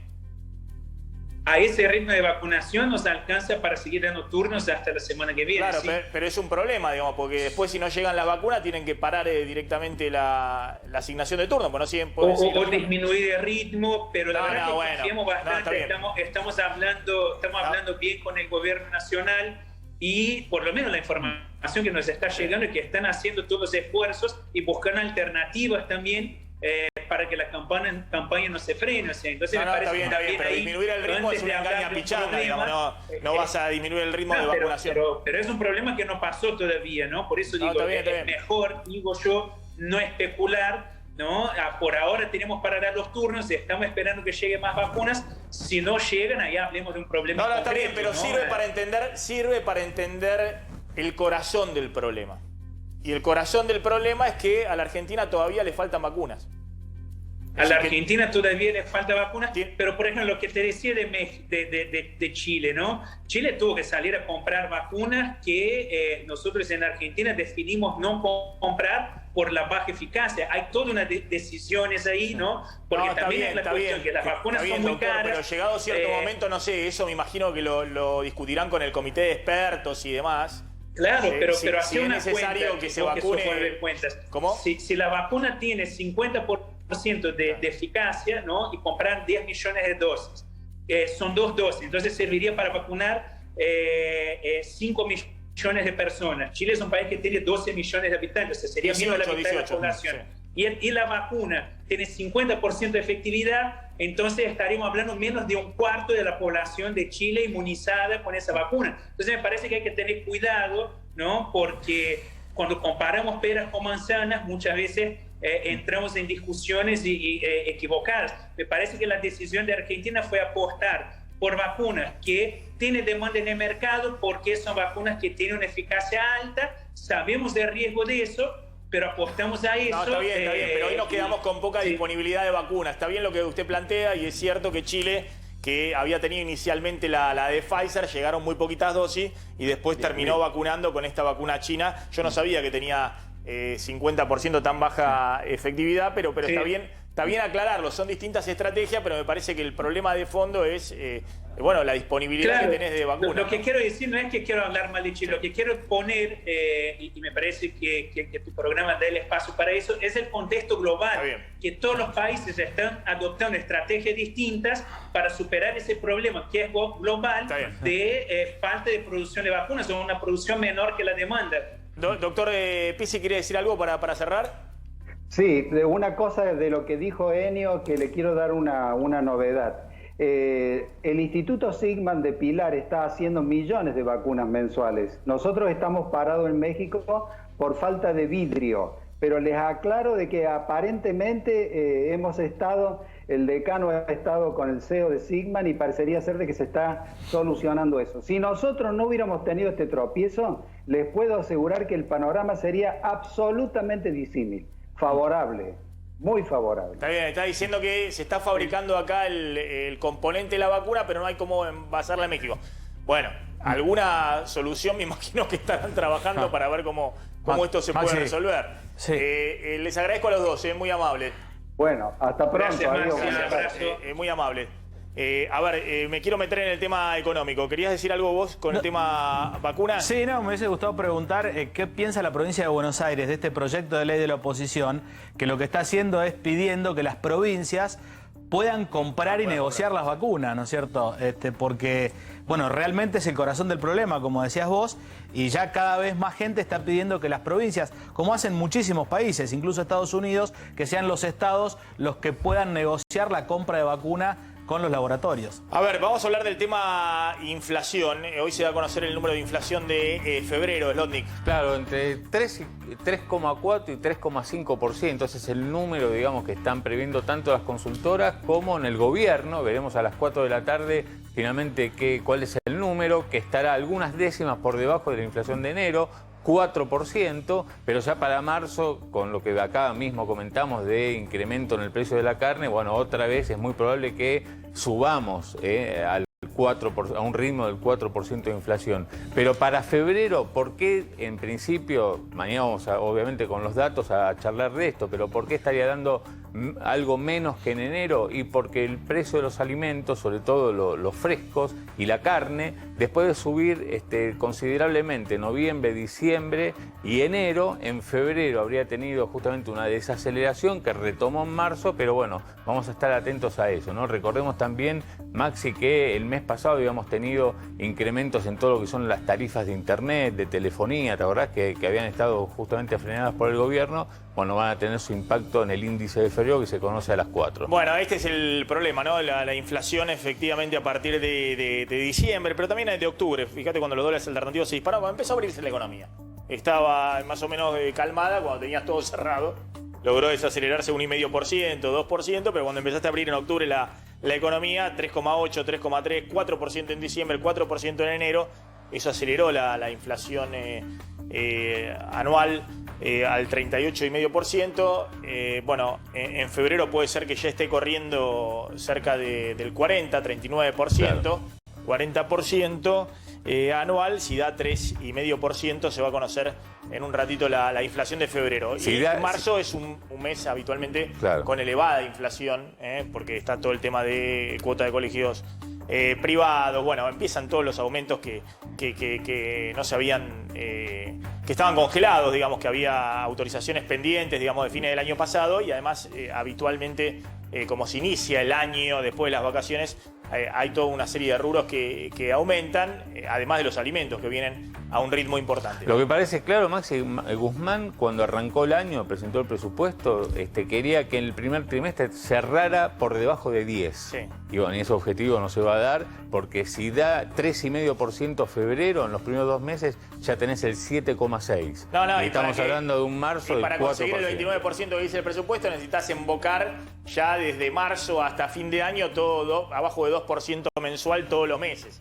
La inflación, o sea que es muy, pero muy complicado. A ver, Carlos, hay un boom de venta de productos, insumos para el campo, de agroquímicos y demás. Sí, vos sabés que tiene que ver esto seguramente con la expectativa de devaluación que tienen algunos sectores dentro del campo, y lo que está sucediendo es que están adelantando la compra de insumos para el año que viene, insumos que pueden esperar guardados en un galpón. Por ejemplo, fertilizantes aumentó un 200%, arriba de un 200% la venta respecto al mismo periodo del año pasado. Lo mismo pasa con los agroquímicos, con las semillas. El resultado de esto tiene que ver, como te decía, con la expectativa de evaluación y con que el campo siga apostando, y es una buena noticia para la Casa Rosada que de alguna manera el sector continúa bancando los trapos, ¿no? Bueno, están comprando, lo que pasa es que ahí hablaba con una de las principales empresas de insumos para el sector, que ha ido a las reuniones de gobierno con el tema de la disponibilidad de dólares para la importación, es que estás importando insumos a dólar oficial. Claro. A dólar oficial, entonces todos se quieren adelantar. Lo que pasa es que también hay restricciones para ese sector, pero hay un boom de ventas y que tiene que ver también con los precios récord de soja arriba de $500 y demás, ¿no? Sí, claro, totalmente. O sea, el productor va a ir regulando la liquidación, a pesar de que durante estos últimos 2 meses liquidó bastante, y comprando lo justo y necesario, pero se adelanta con este tema. Y respecto a si uno lo compara con otros sectores, la verdad que debería dar gracias el campo porque le habilitan dólares a 90 y pico para importar, porque el gobierno es tonto, si no se pegaría un tiro en los pies, porque prohibir la importación de insumos para producir que van a significar un aumento en la cosecha, el más beneficiado es el campo. Imagínate que de cada 3 camiones que salen de un lote, uno entero, sin pagar ningún costo, va directamente para el gobierno. Cuando uno va por la ruta y ve que pasan 3 camiones de soja, 2 van para el productor y de ahí tiene que pagar todos los costos, y un camión enterito se lo queda el gobierno, con lo cual no están cortando, en el caso del campo, si se lo compara con otros sectores, la importación. Por eso los productores ven eso y se adelantan la compra de insumos. Atención con lo que está pasando con el dólar en Brasil, porque eso le mete presión adicional a la Argentina. Hubo en estos días, cuando se conoció la noticia de que se anulaban los juicios contra Lula y la posibilidad de que puede ser candidato, que tiene que confirmarse todavía en la Corte Suprema brasileña el año que viene, una salida de capitales en Brasil que disparó adicionalmente el dólar. Pero ya venía desde principio de año una suba del dólar en Brasil, que obviamente Brasil no tiene ningún problema, digamos, de que suba el dólar, presiona un poco sobre el precio de los alimentos y demás, pero Brasil tiene 4% de inflación anual. Es decir, no es un gran drama, tiene, no sé cuánto tiene, ya debe tener ahora 350.000 millones de dólares en la reserva del Banco Central, o 400.000 millones de dólares en la reserva del Banco Central. Le sobran dólares a Brasil, pero eso le genera mucha presión a la Argentina, porque es nuestro principal socio comercial, y obviamente cuando sube el dólar en Brasil, se abaratan los productos que llegan de Brasil a la Argentina y se encarecen los productos que venden nuestros exportadores a Brasil, y eso mete más ruido todavía al Banco Central, ¿no? Y al mercado cambiario. Mostrar los números. Claro, más allá de la volatilidad de los últimos días, fíjate lo que vino pasando en los últimos 90 días, desde mediados de diciembre. Así en Brasil el dólar estaba a $5.03 y digamos, todo el tiempo, digamos, fueron pasando las semanas y la devaluación se acentuó. En enero pasó de $5.03 a 5,21, en febrero a 5,40, y en marzo, hace unos días nada más, llegó a un pico, un máximo de $5.90. Hoy está en 5,61. Son centavitos, pero no, miren este número. Con la cotización de hoy, el dólar 5,60 en Brasil estaba en $5 en diciembre. Bueno, eso es un aumento de más del 10% del dólar en una economía que tiene 4% de inflación anual. Entonces, eso es un aumento del dólar real en Brasil. Le da mucha potencia a las exportaciones brasileñas. Que deja complicada a la Argentina. Mirá, en Brasil, en estos 90 días, 11,5% subió el dólar, con una inflación interanual que ellos tienen del 4,5%. Viene subiendo la inflación, aunque parezca mentira, son números muy chiquititos respecto a la Argentina. 4,5% viene subiendo la inflación. Eso se llama una suba del dólar real, es decir, el dólar sube 3 veces más casi que la inflación, y eso le da competitividad a la economía brasileña. En cambio, en la Argentina el dólar oficial subió 9% en 90 días, pero más o menos lo que subió la inflación en esos 3 meses. Claro. O un poco menos incluso de lo que subió la inflación en esos 3 meses. Es decir, el dólar se está atrasando, el dólar oficial, que es el dólar para el exportador, se está atrasando frente a los precios. Es decir, Argentina pierde competitividad respecto al resto del mundo, y mucho más frente a Brasil, que además está subiendo el dólar más que lo que tuvo de inflación. La inflación en estos 3 meses de Brasil debe haber sido menos de 1%. Tuvieron 1,1 el mes pasado, ahora que fue una inflación alta, pero si no tiene 0,3, 0,5% máximo. Tuvo un salto el mes pasado. Bueno, hay que seguir con atención esos números. ¿Qué está pasando con Lozardo? Y nos metemos en el tema político, con la ministra de Justicia.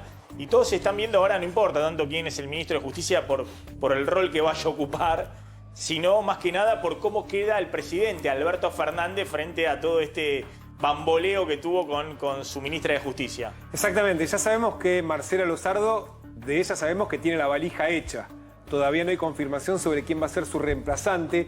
Anoche el jefe de gabinete Cafiero aceptó que hay un nombre más que está en danza entre los que venían mencionándose. Sencillamente, volvamos a mencionar, se había dicho inicialmente que uno de los candidatos era el diputado rionegrino Martín Soria, que de hecho se había destacado dentro del kirchnerismo en los últimos meses y sobre todo en las últimas semanas por haber revelado los vínculos entre Macri y el presidente de la Cámara de Casación, Hornos. El otro candidato que venía del lado del masismo, Gutiérrez, que tenía un perfil distinto, más vinculado a la seguridad. Y después, obviamente, se venía mencionando siempre la posibilidad de que el viceministro de Justicia, Juan Martín Mena, ocupe el lugar de la ministra. Y anoche el jefe de gabinete admitió que hay otro nombre en danzas, que es la jurista Marisa Herrera. Marisa Herrera, para los que siguieron los debates por el aborto, era una de las juristas que siempre estaba no solamente de verde, sino que hasta tenía los marcos de los anteojos verdes. Que de hecho se la vio mucho tanto en el debate del año pasado como el de hace 2 años. Ella de hecho integró el comité de redacción del nuevo Código Civil y Comercial, es una especialista en Derecho de Familia, una doctora en Derecho, que además fue miembro del año pasado de la comisión del comité de expertos que convocó el presidente Alberto Fernández para que lo asesore para la reforma de la Corte Suprema, del Consejo de la Magistratura. Hay un dato, no tiene experiencia en el Poder Judicial. Te hago una consulta desde el punto de vista político, ¿no? Porque más allá de lo que estamos afuera del tema judicial y demás, me parece que todos quieren ver la señal de qué hace Alberto Fernández con esto, digamos, ¿no? Porque de eso va a quedar un poco, ya quedó un poquito magullada la imagen del presidente respecto a si le está terminando de sacar la lapicera o no Cristina, pero se le identifica, por supuesto, con el kirchnerismo, con el cristinismo, sobre todo porque ella es una especialista en derecho de familia, en cuestiones de género, y encaja mucho, Herrera, encaja mucho con el discurso de los últimos días que le apuntan a la justicia precisamente por los femicidios y y los derechos de las mujeres. Encaja mucho más en ese rol de tratar de que sea alguien que pueda encarnar ese discurso y no necesariamente el discurso duro que encarna la propia presidenta Cristina Fernández. ¿Cuál sería el Kirchner? candidato que de alguna manera lo fortalecería Alberto Fernández? Que la señal sería, bueno, cambió a Lozardo, que era pura albertista, por otra persona que también es del riñón Maxi, de Alberto de estos Fernández. que se menciona, ¿Ninguno? hoy ninguno, porque de hecho están desgastados. Y en la figura de Herrera, hoy me decía alguien, tendríamos una ministra de Justicia, Mujeres, Género y Diversidad. No, está bien, Como pero más allá de eso, No, el sentido más de... allá de eso, que puede ser muy importante en términos de definir el perfil y demás, yo estoy hablando de otra cosa, del tema del perfil político, de cómo sería la señal de cómo queda parado Alberto Fernández, más allá de que puede ser muy bueno, digamos, de incorporar esa cuestión al Ministerio de Justicia. Maxi, de todos modos, mientras sigan circulando nombres antes de que el presidente los designe, cualquiera que circule termina debilitando al presidente porque termina abriendo una brecha entre que aparece el nombre y la designación que perjudica al presidente y al candidato. Bien, ya vamos a hablar, háganme acordar que no quiero pasar por alto el tema Sarlo, lo que ha pasado con Kicillof, que justo estamos hablando de las vacunas y después se nos pasó. Vamos a ir a Brasil también para ver qué está pasando en Brasil con lo que decíamos, ¿no? La segunda o tercera ola y la reacción de Bolsonaro ante toda esta situación. Pero están en comunicación Graciela Romer y Lucas Romero. Muchas gracias a los dos por poder prestarse al diálogo, como siempre. Bueno, Graciela, ¿cómo estás viendo todo este panorama, digamos, de un poco lo que contábamos? El presidente, bueno, discutiendo quién va a ser su futuro ministro de Justicia o ministra de Justicia. Y en el medio, bueno, el tema de cómo sigue la vacunación, ¿no? Que todos consideran que debe ser hoy la prioridad junto con la economía. Hola, ¿cómo estás? Mira, muy difícil, Maxi, muy difícil hacer un análisis lo más descarnado posible, porque vivimos en una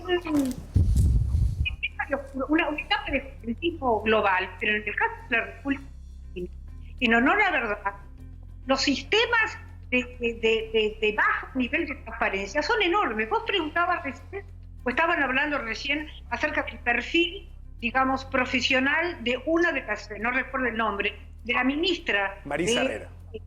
¿Perdón? Marisa Herrera. Marisa Herrera. Tiene un perfil fuerte en el tema mujer, en el tema género.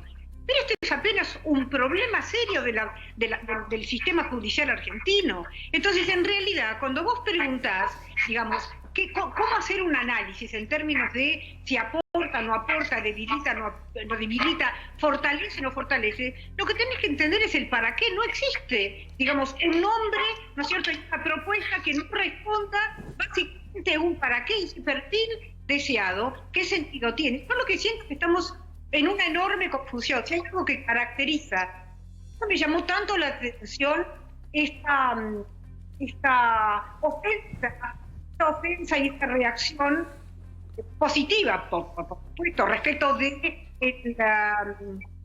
la vacuna gay, vinculado con SARS. En realidad, no nos olvidamos que este tema es absolutamente cotidiano a la historia argentina. El tema de los acomodados, que no se trata, ¿sí?, tiene que ver con realmente una cultura, digamos, que rechaza la legalidad, que rechaza la constitución y acepta que después forma parte realmente de nuestra vida cotidiana. Yo tengo alguna dificultad, no sé si ustedes entienden bien, yo tengo una dificultad en escuchar bien el audio, ¿no? No sé cómo está saliendo, al aire, digamos. Se entrecortes. Alguien nos sabotea, Mario. No, creo que... Alguien no quiere que dialoguemos. Creo que es peor que eso, digamos, que tiene que ver con problemas técnicos, que a veces son peores, digamos, no importa, pero podemos nos intuimos y vas a ver que... A ver si lo podemos corregir, Graciela. Esperamos un segundito a ver si pueden reconectar y lo podemos corregir. Dale. Bueno, Lucas Romero, ¿cómo estás viendo este escenario? ¿Cómo andas, Maxi? Sí, permitime 2 datos y una reflexión. O sea que sí, de hecho lo hicimos en nuestro último estudio de febrero. Si vos le preguntás a los votantes del Frente de Todos cómo creían que iba a ser el gobierno de Alberto Fernández, si iba a ser parecido o distinto al de Cristina, y si le preguntás cómo lo ven ahora, si lo ven parecido o distinto, el segmento en donde el gobierno pierde más votos de los propios es el segmento de los votantes que creían que iba a ser distinto y lo ven parecido al de Cristina. Y otro dato, entre los desencantados, es decir, los votantes que votaron al Frente de Todos en 2019, pero si vos le preguntás hoy qué harían si fueran las elecciones, te dicen votarían otra fuerza política, más del 53% de los desencantados se reconocen como independientes. La pregunta entonces, y ahora viene la reflexión, no queda claro cuál es el criterio estratégico por el cual el gobierno reposicionó los temas de justicia en la agenda pública. Lo digo porque incluso lo de Lozardo podría ser consecuencia del discurso del presidente el 1 de marzo, donde le pegó, y muy duro también, a una jueza muy cercana a Lozardo, como es Elena Hayton de Nolasco. Es decir, no queda claro por qué el gobierno reposiciona los temas de justicia, y solo creo que hay 2 explicaciones. Uno es el intento de fidelizar el voto propio en un contexto de debilidad, tratando de contener la sangría, de convencer o de poner un poco más, digamos, a gusto a los votantes que están sosteniendo el apoyo. Y el otro aspecto es porque quisiera poner otro tema distinto a lo que era el tema del vacunatorio VIP, que estaba generando tanto costo y tanto daño.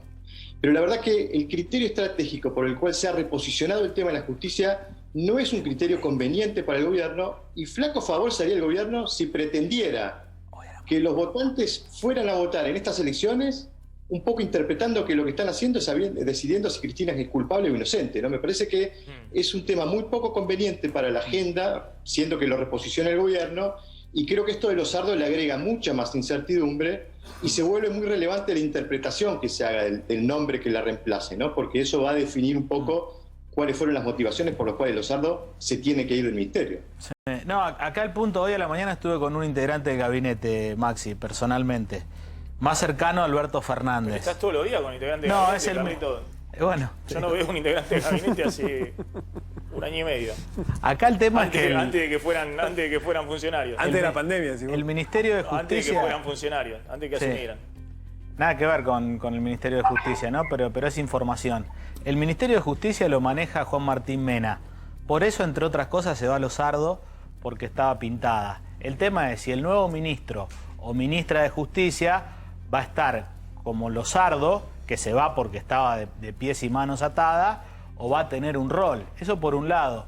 Por otro lado también, en el gobierno creen que no va a ir un kirchnerista puro. En el gobierno cercano a Alberto Fernández, que no le van a meter un kirchnerista puro, porque eso sería debilitarlo demasiado a Alberto y sería hasta contraproducente también para el propio kirchnerismo. Es decir, de acuerdo a la información que tengo, no iría un kirchnerista puro. Muchas veces, como dicen en política, el que suena, suena, ¿no? Cuando hay tanta danza de nombres, terminan no siendo.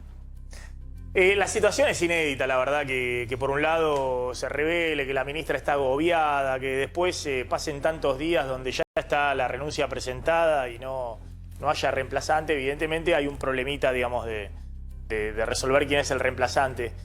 Está Graciela Romer también. Graciela, completá lo que estabas diciendo, por favor.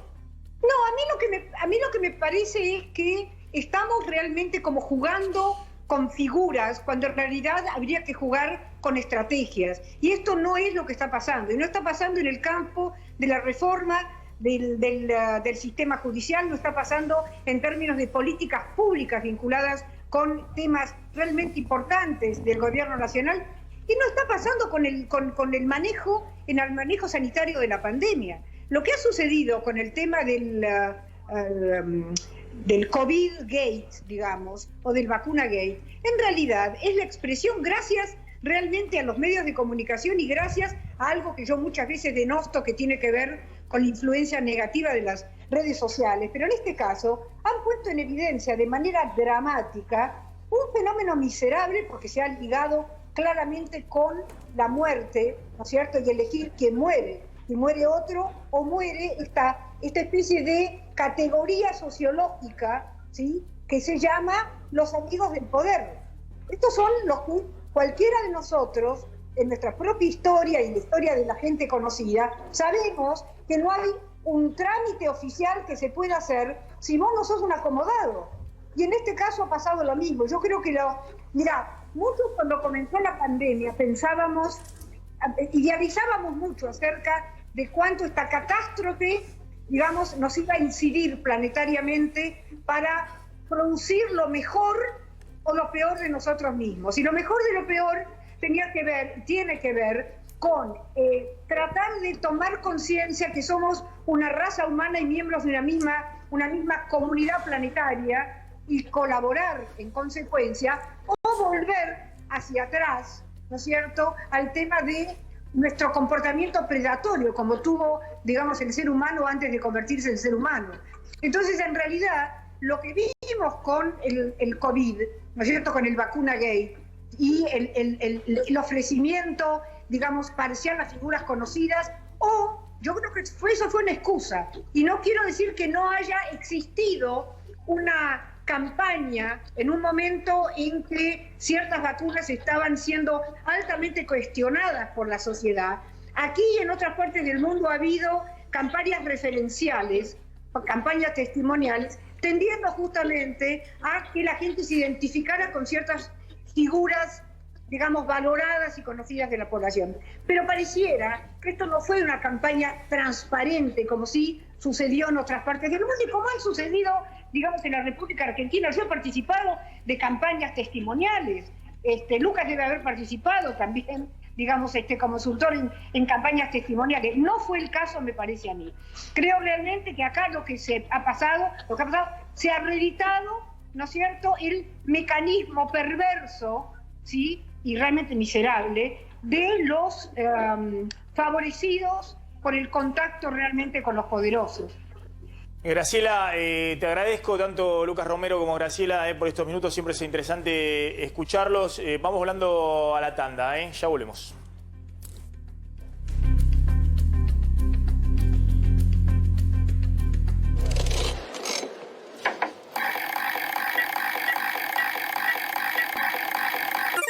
Acertaste. Las mejores canciones de todos los tiempos están acá. Blue 100.7. Bájate la app.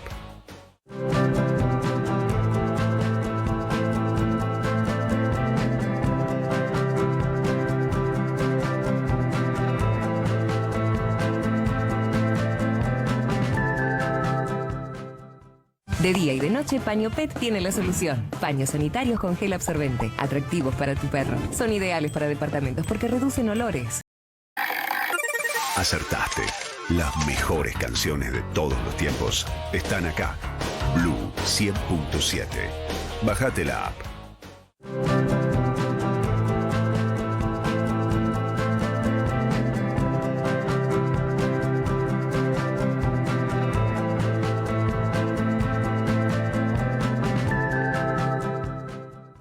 De día y de noche, Paño Pet tiene la solución. Paños sanitarios con gel absorbente, atractivos para tu perro. Son ideales para departamentos porque reducen olores. ¿Cuántos mails debo tener en la casilla? Y 1500 más o menos. Sí, leer. ¿Vamos a activar? Hoy la energía la llevo yo. Ideal para cuando te estás quedando corto de energía y de guita. Con Movistar Prepago siempre tenés algo más. Por eso recargas, multiplicás. Y la verdad que la gente de Capilé es unos genios, tratamiento impecable, me siento mucho mejor, mucho más confiado, muy recomendable.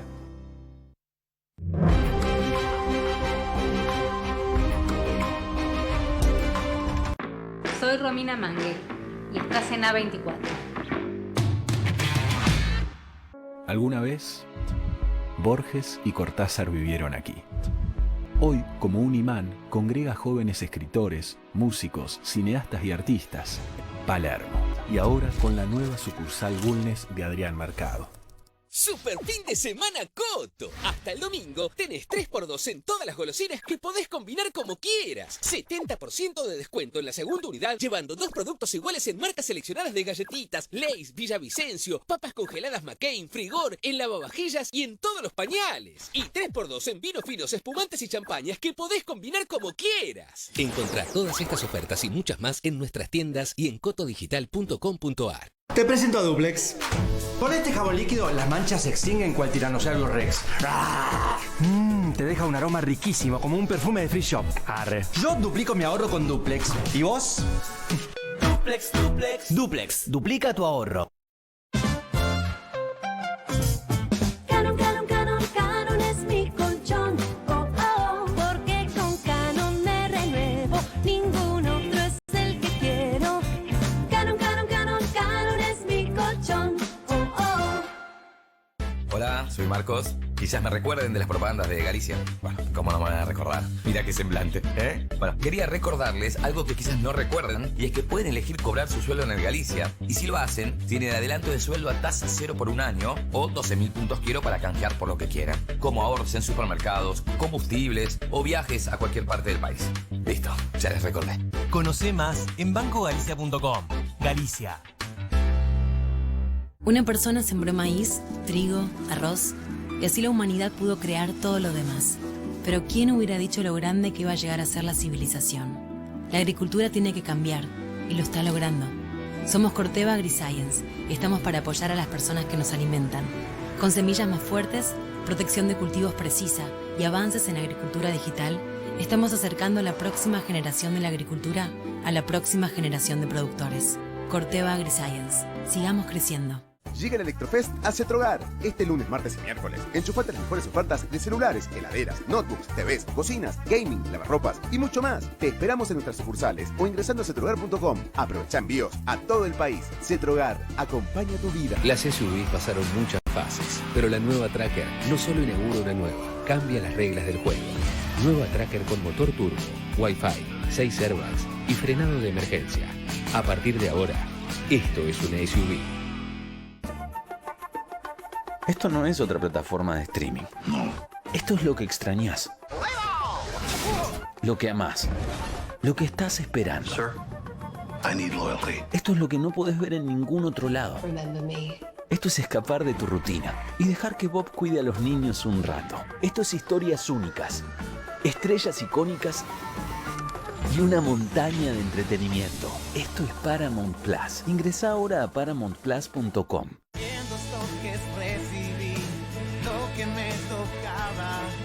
Con ANC envías dinero desde tus bancos de siempre a la cuenta bancaria o billetera virtual de la persona que elijas, tenga o no tenga ANC. Viví un mundo financiero más simple. Descárgala gratis. Desde el 1 de marzo, este es nuestro equipo. En ellos podés confiar. Bien temprano, a las 6:30, Antonio Laje te anticipa de qué se va a hablar durante el día. Toda la información y el análisis más profundo. A las 10 se arma el equipo de noticias. Facundo Pastor y Mariana Contartesi con el minuto a minuto de la actualidad. El análisis económico arranca a las 13 con Maxi Mediodía. Maxi Montenegro te trae todo lo que va a pasar.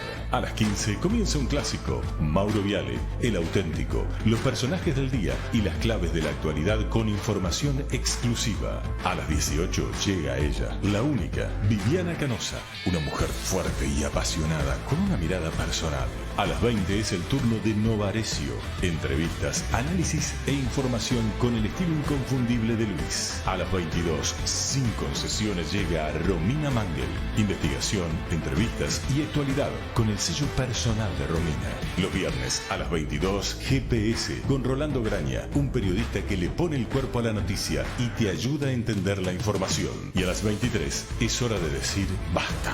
Basta, Babi. Irreverente, desafiante, transgresor. El Babi que dice lo que piensa sin vueltas. Los nombres que conoces. Los nombres en los que siempre confías. A24. Eso que necesitas lo encontrás en la Feria de Descuentos de Easy. Del 10 al 14 de marzo aprovecha hasta 40% en organizadores, 4x3 en puertas y ventanas y 5x4 en membranas, aislantes y placas antihumedad. Además, paga con la mejor financiación en 12 cuotas sin interés. Solo en Easy. Vuelve el cole y seguro querés que tus hijos vuelvan con todo. Por eso no te olvides de poner en su mochila eso que tanto les gusta. Los packs individuales de Bagio Pronto y Bagio Latte son ideales para llevar desde casa.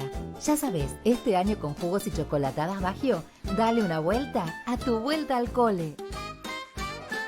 Divanlito presenta Amantes del Confort, una oportunidad única para todos aquellos que aman esa sensación tan increíble que generan nuestros productos. Aprovecha hasta un 50% off y 18 cuotas sin interés en divanlito.com. Una consulta. En lo que queda del verano, ¿qué vas a hacer con los descuentos y promos de cuenta DNI? Sea para recargar el celu, en comercios de barrio, supermercados o estaciones de servicio, bájate la app y sumate a nuestra comunidad cuenta DNI. Banco Provincia, el banco de las y los bonaerenses.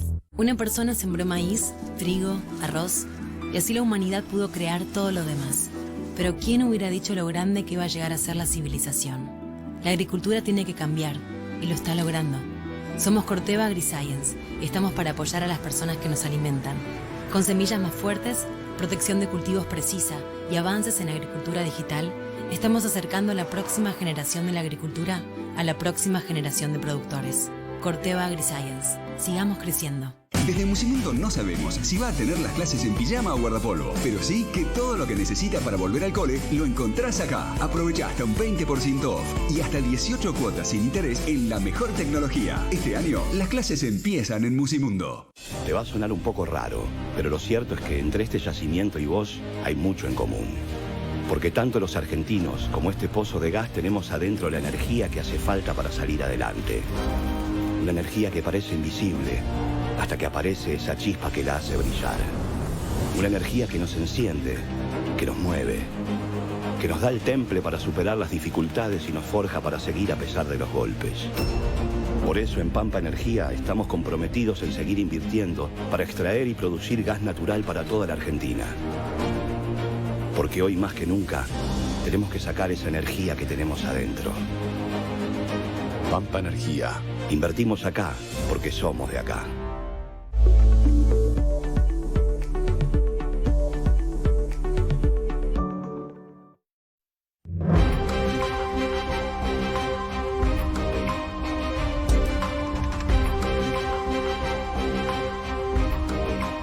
Ahora contamos qué está pasando con el tema de pago de repro, que es parte del pago de salarios, de lo que ha quedado de pago de salarios del Estado, y también cambio de hábitos de consumo. Vamos a ver todos los temas rápido y va a contar Carlos González Prieto que hay una interna fuerte en la centroderecha, no sé cómo se autodefinen, pero de los partidos liberales. La verdad muy interesante cómo se han armado para ir a una interna ahora en agosto. Glans, ¿qué pasó con Sarlo Kicillof? ¿Cómo terminó eso? Bueno, nosotros ayer contábamos, Maxi, que a partir de su declaración no encajaba exactamente lo que ella había dicho inicialmente de que le habían ofrecido la vacuna por debajo de la mesa con el vacunatorio VIP, ¿no? Recordemos, ese circuito para que a un funcionario o a un amigo del poder lo vacunasen o en el Ministerio de Salud o en el Posadas, en el Hospital Posadas.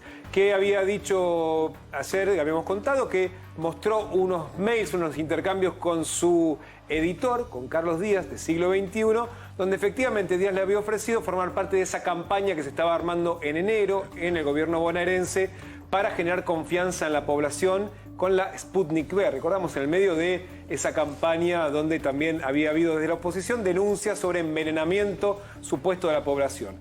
Ayer finalmente, después de que declaró y que quedó claro que no era una cosa lo mismo que la otra, la propia Sarlo terminó reconociendo que no había tenido que usar la expresión por debajo de la mesa. Dijo, de hecho, que se autocriticaba mucho por esa expresión, pero que para ella, de todos modos, al no haber existido un canal oficial, un funcionario que le ofreciese formar parte de ese programa, los nombres de quienes debían haber estado también en esa misma lista, para ella no era un canal oficial y que era una irregularidad y también una falta ética.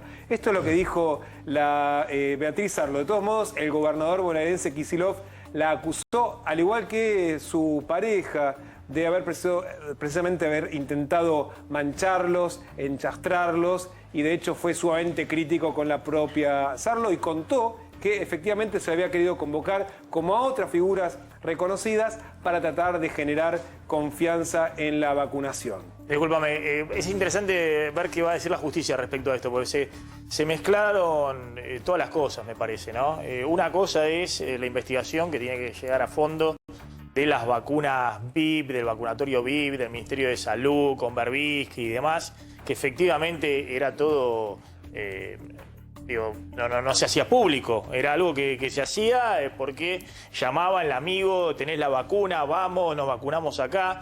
Lo mismo que la causa de los que han sido vacunados con militancia política, 30 años, 28 años, 35 años, que se anotan, aparte se anotaban como personal de salud, tanto en el vacunatorio VIP como estos, para que los vacunen, porque por ahí son personal administrativo de distintos organismos, pero están alejados de la primera línea de los que tenían que ser vacunados. Podrían haber sido estratégicos, como personal, sí, se los claro, de salud estratégico, empezaban con las terapias y demás, cuando hay tantos médicos que no están. Y esto no tiene, me parece, nada que ver.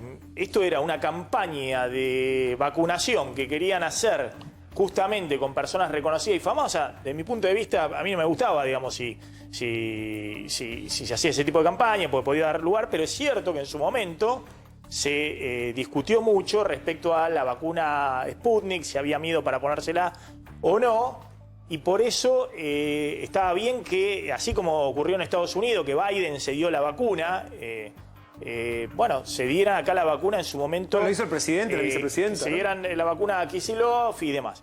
En el caso del presidente, de Alberto Fernández, no se la dio porque no estaba autorizada para mayores de 60 y eso generaba mucho ruido. Que el presidente dice, ya el presidente no se quiere dar la vacuna y demás. Y cuando se la dio Kicillof, que dijo pongo el hombro y todo lo otro, era parte de la campaña, digamos, pongo el hombro y todo.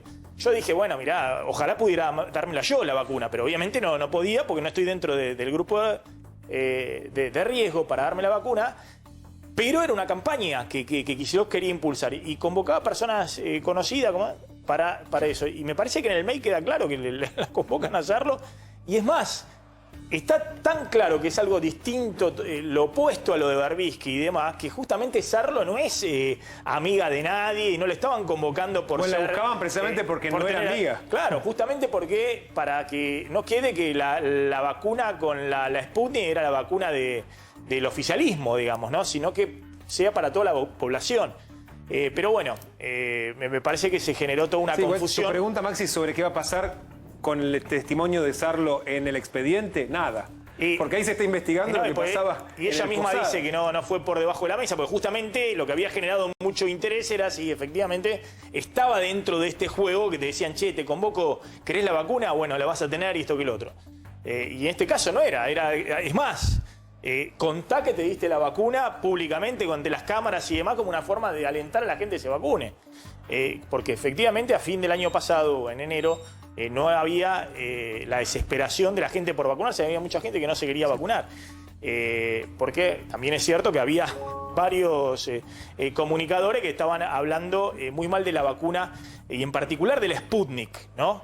Que dicho sea de paso, no solamente ahora es refrendada y demandada en todo el mundo, sino que después mañana vamos a hablar con un experto, que no quiero crear tampoco algún tipo de zozobra, pero la otra vacuna, la que apuesta la Argentina, que es la AstraZeneca, está teniendo algunos, y que ya se dio acá para mucha gente, de hecho a un familiar mío le dieron la AstraZeneca, bueno, está teniendo más cuestionamientos ahora.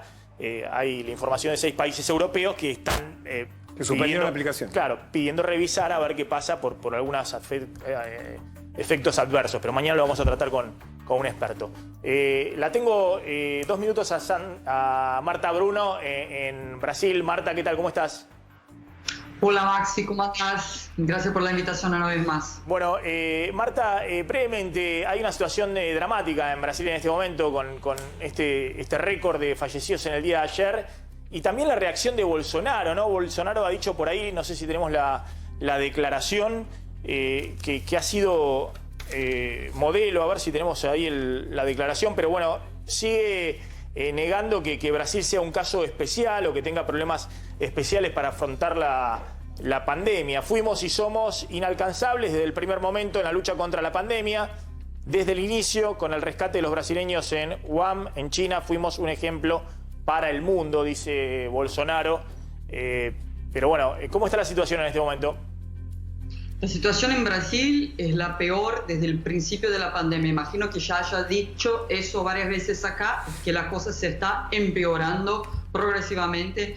En Brasil, el estado de São Paulo hoy decretó un toque de caída desde las 8 de la noche hasta las 5 de la mañana. El ritmo de vacunación es muy despacio. Acá te acordás que la semana pasada me habías preguntado si ya habíamos llegado a 10 millones de personas. Se pasó una semana y tampoco llegamos ni a 9. Son poco más de 4% de la población vacunada. El presidente ayer, por segunda vez en un año, decidió usar un barbijo en un evento oficial, porque Bolsonaro, como siempre les digo, está totalmente despegado de la realidad que está pasando acá en Brasil. Y el presidente Lula dio ayer una conferencia de prensa, habló por más de 1 hora y se mostró como el principal antagonista de Bolsonaro en esta crisis, con barbijo y muy solidario a las más de 270 víctimas de COVID-19 en Brasil. 270.000 fallecidos, ya sí. Ha superado los 270.000 fallecidos en Brasil. Están en récord de contagio y récord de fallecidos por día. ¿El tema del cierre de la economía por parte de distintos estados sigue en marcha? Sí, sigue en marcha porque la situación en por lo menos 25 de los 27 estados es muy seria, con una tasa de ocupación de las camas de terapia intensiva de más de 80%, en algunos casos en un 100%. En el estado de São Paulo hubo por lo menos 38 personas que murieron esperando un una cama de terapia intensiva. Acá en Río de Janeiro, de donde les hablo, también se aumentaron las restricciones por el colapso del sistema de salud. Marta, gracias, como siempre, muy amable por atendernos. Dame una línea del tema, bueno, la interna que va a haber en agosto entre el sector de liberales que busca competir en las elecciones de este año. Sí, se llaman liberales de centro y conservadoras. Las fuerzas que van a integrar van a ir a una PASO para salir con una lista común en agosto. Si es que se hacen las PASO, que aparentemente hasta ahora se harían las PASO en el mes de agosto. En una de las listas va a estar José Luis Espert, este no es el orden de la lista, ¿no? Espert, Milei y Rosales, en Avanza Libertad. Por Republicanos Unidos van a competir López Murphy, no es que compiten entre ellos, compiten contra Avanza Libertad, ¿se entiende? Es como un subpartido. López Murphy, Santoro, Darío Pérfido, Agustín Echevarne, Fausto Espotorno, Gustavo Segré. Sigue la lista, pues son unos cuantos, El Partido Libertario, que está Agustín Pacesi, el Autonomista, ¿te acordás de José Antonio Romero Feris? Y Valores para mi País, que es Cynthia Houghton, que fue candidata con Gómez Centurión, ¿te acordás? En la última elección. Bueno, todos estos partidos, si no se pelean antes, van a ir a una PASO en agosto. ¿Esto a quién le come? La primera pregunta. A ver, mostrame la anterior. Esto va a ser la pelea fuerte, me parece, ¿no? Porque, claro, van juntos Espert, Milei y Rosales por un lado, y del otro lado López Murphy, Yamil Santoro, Lo Pérfido.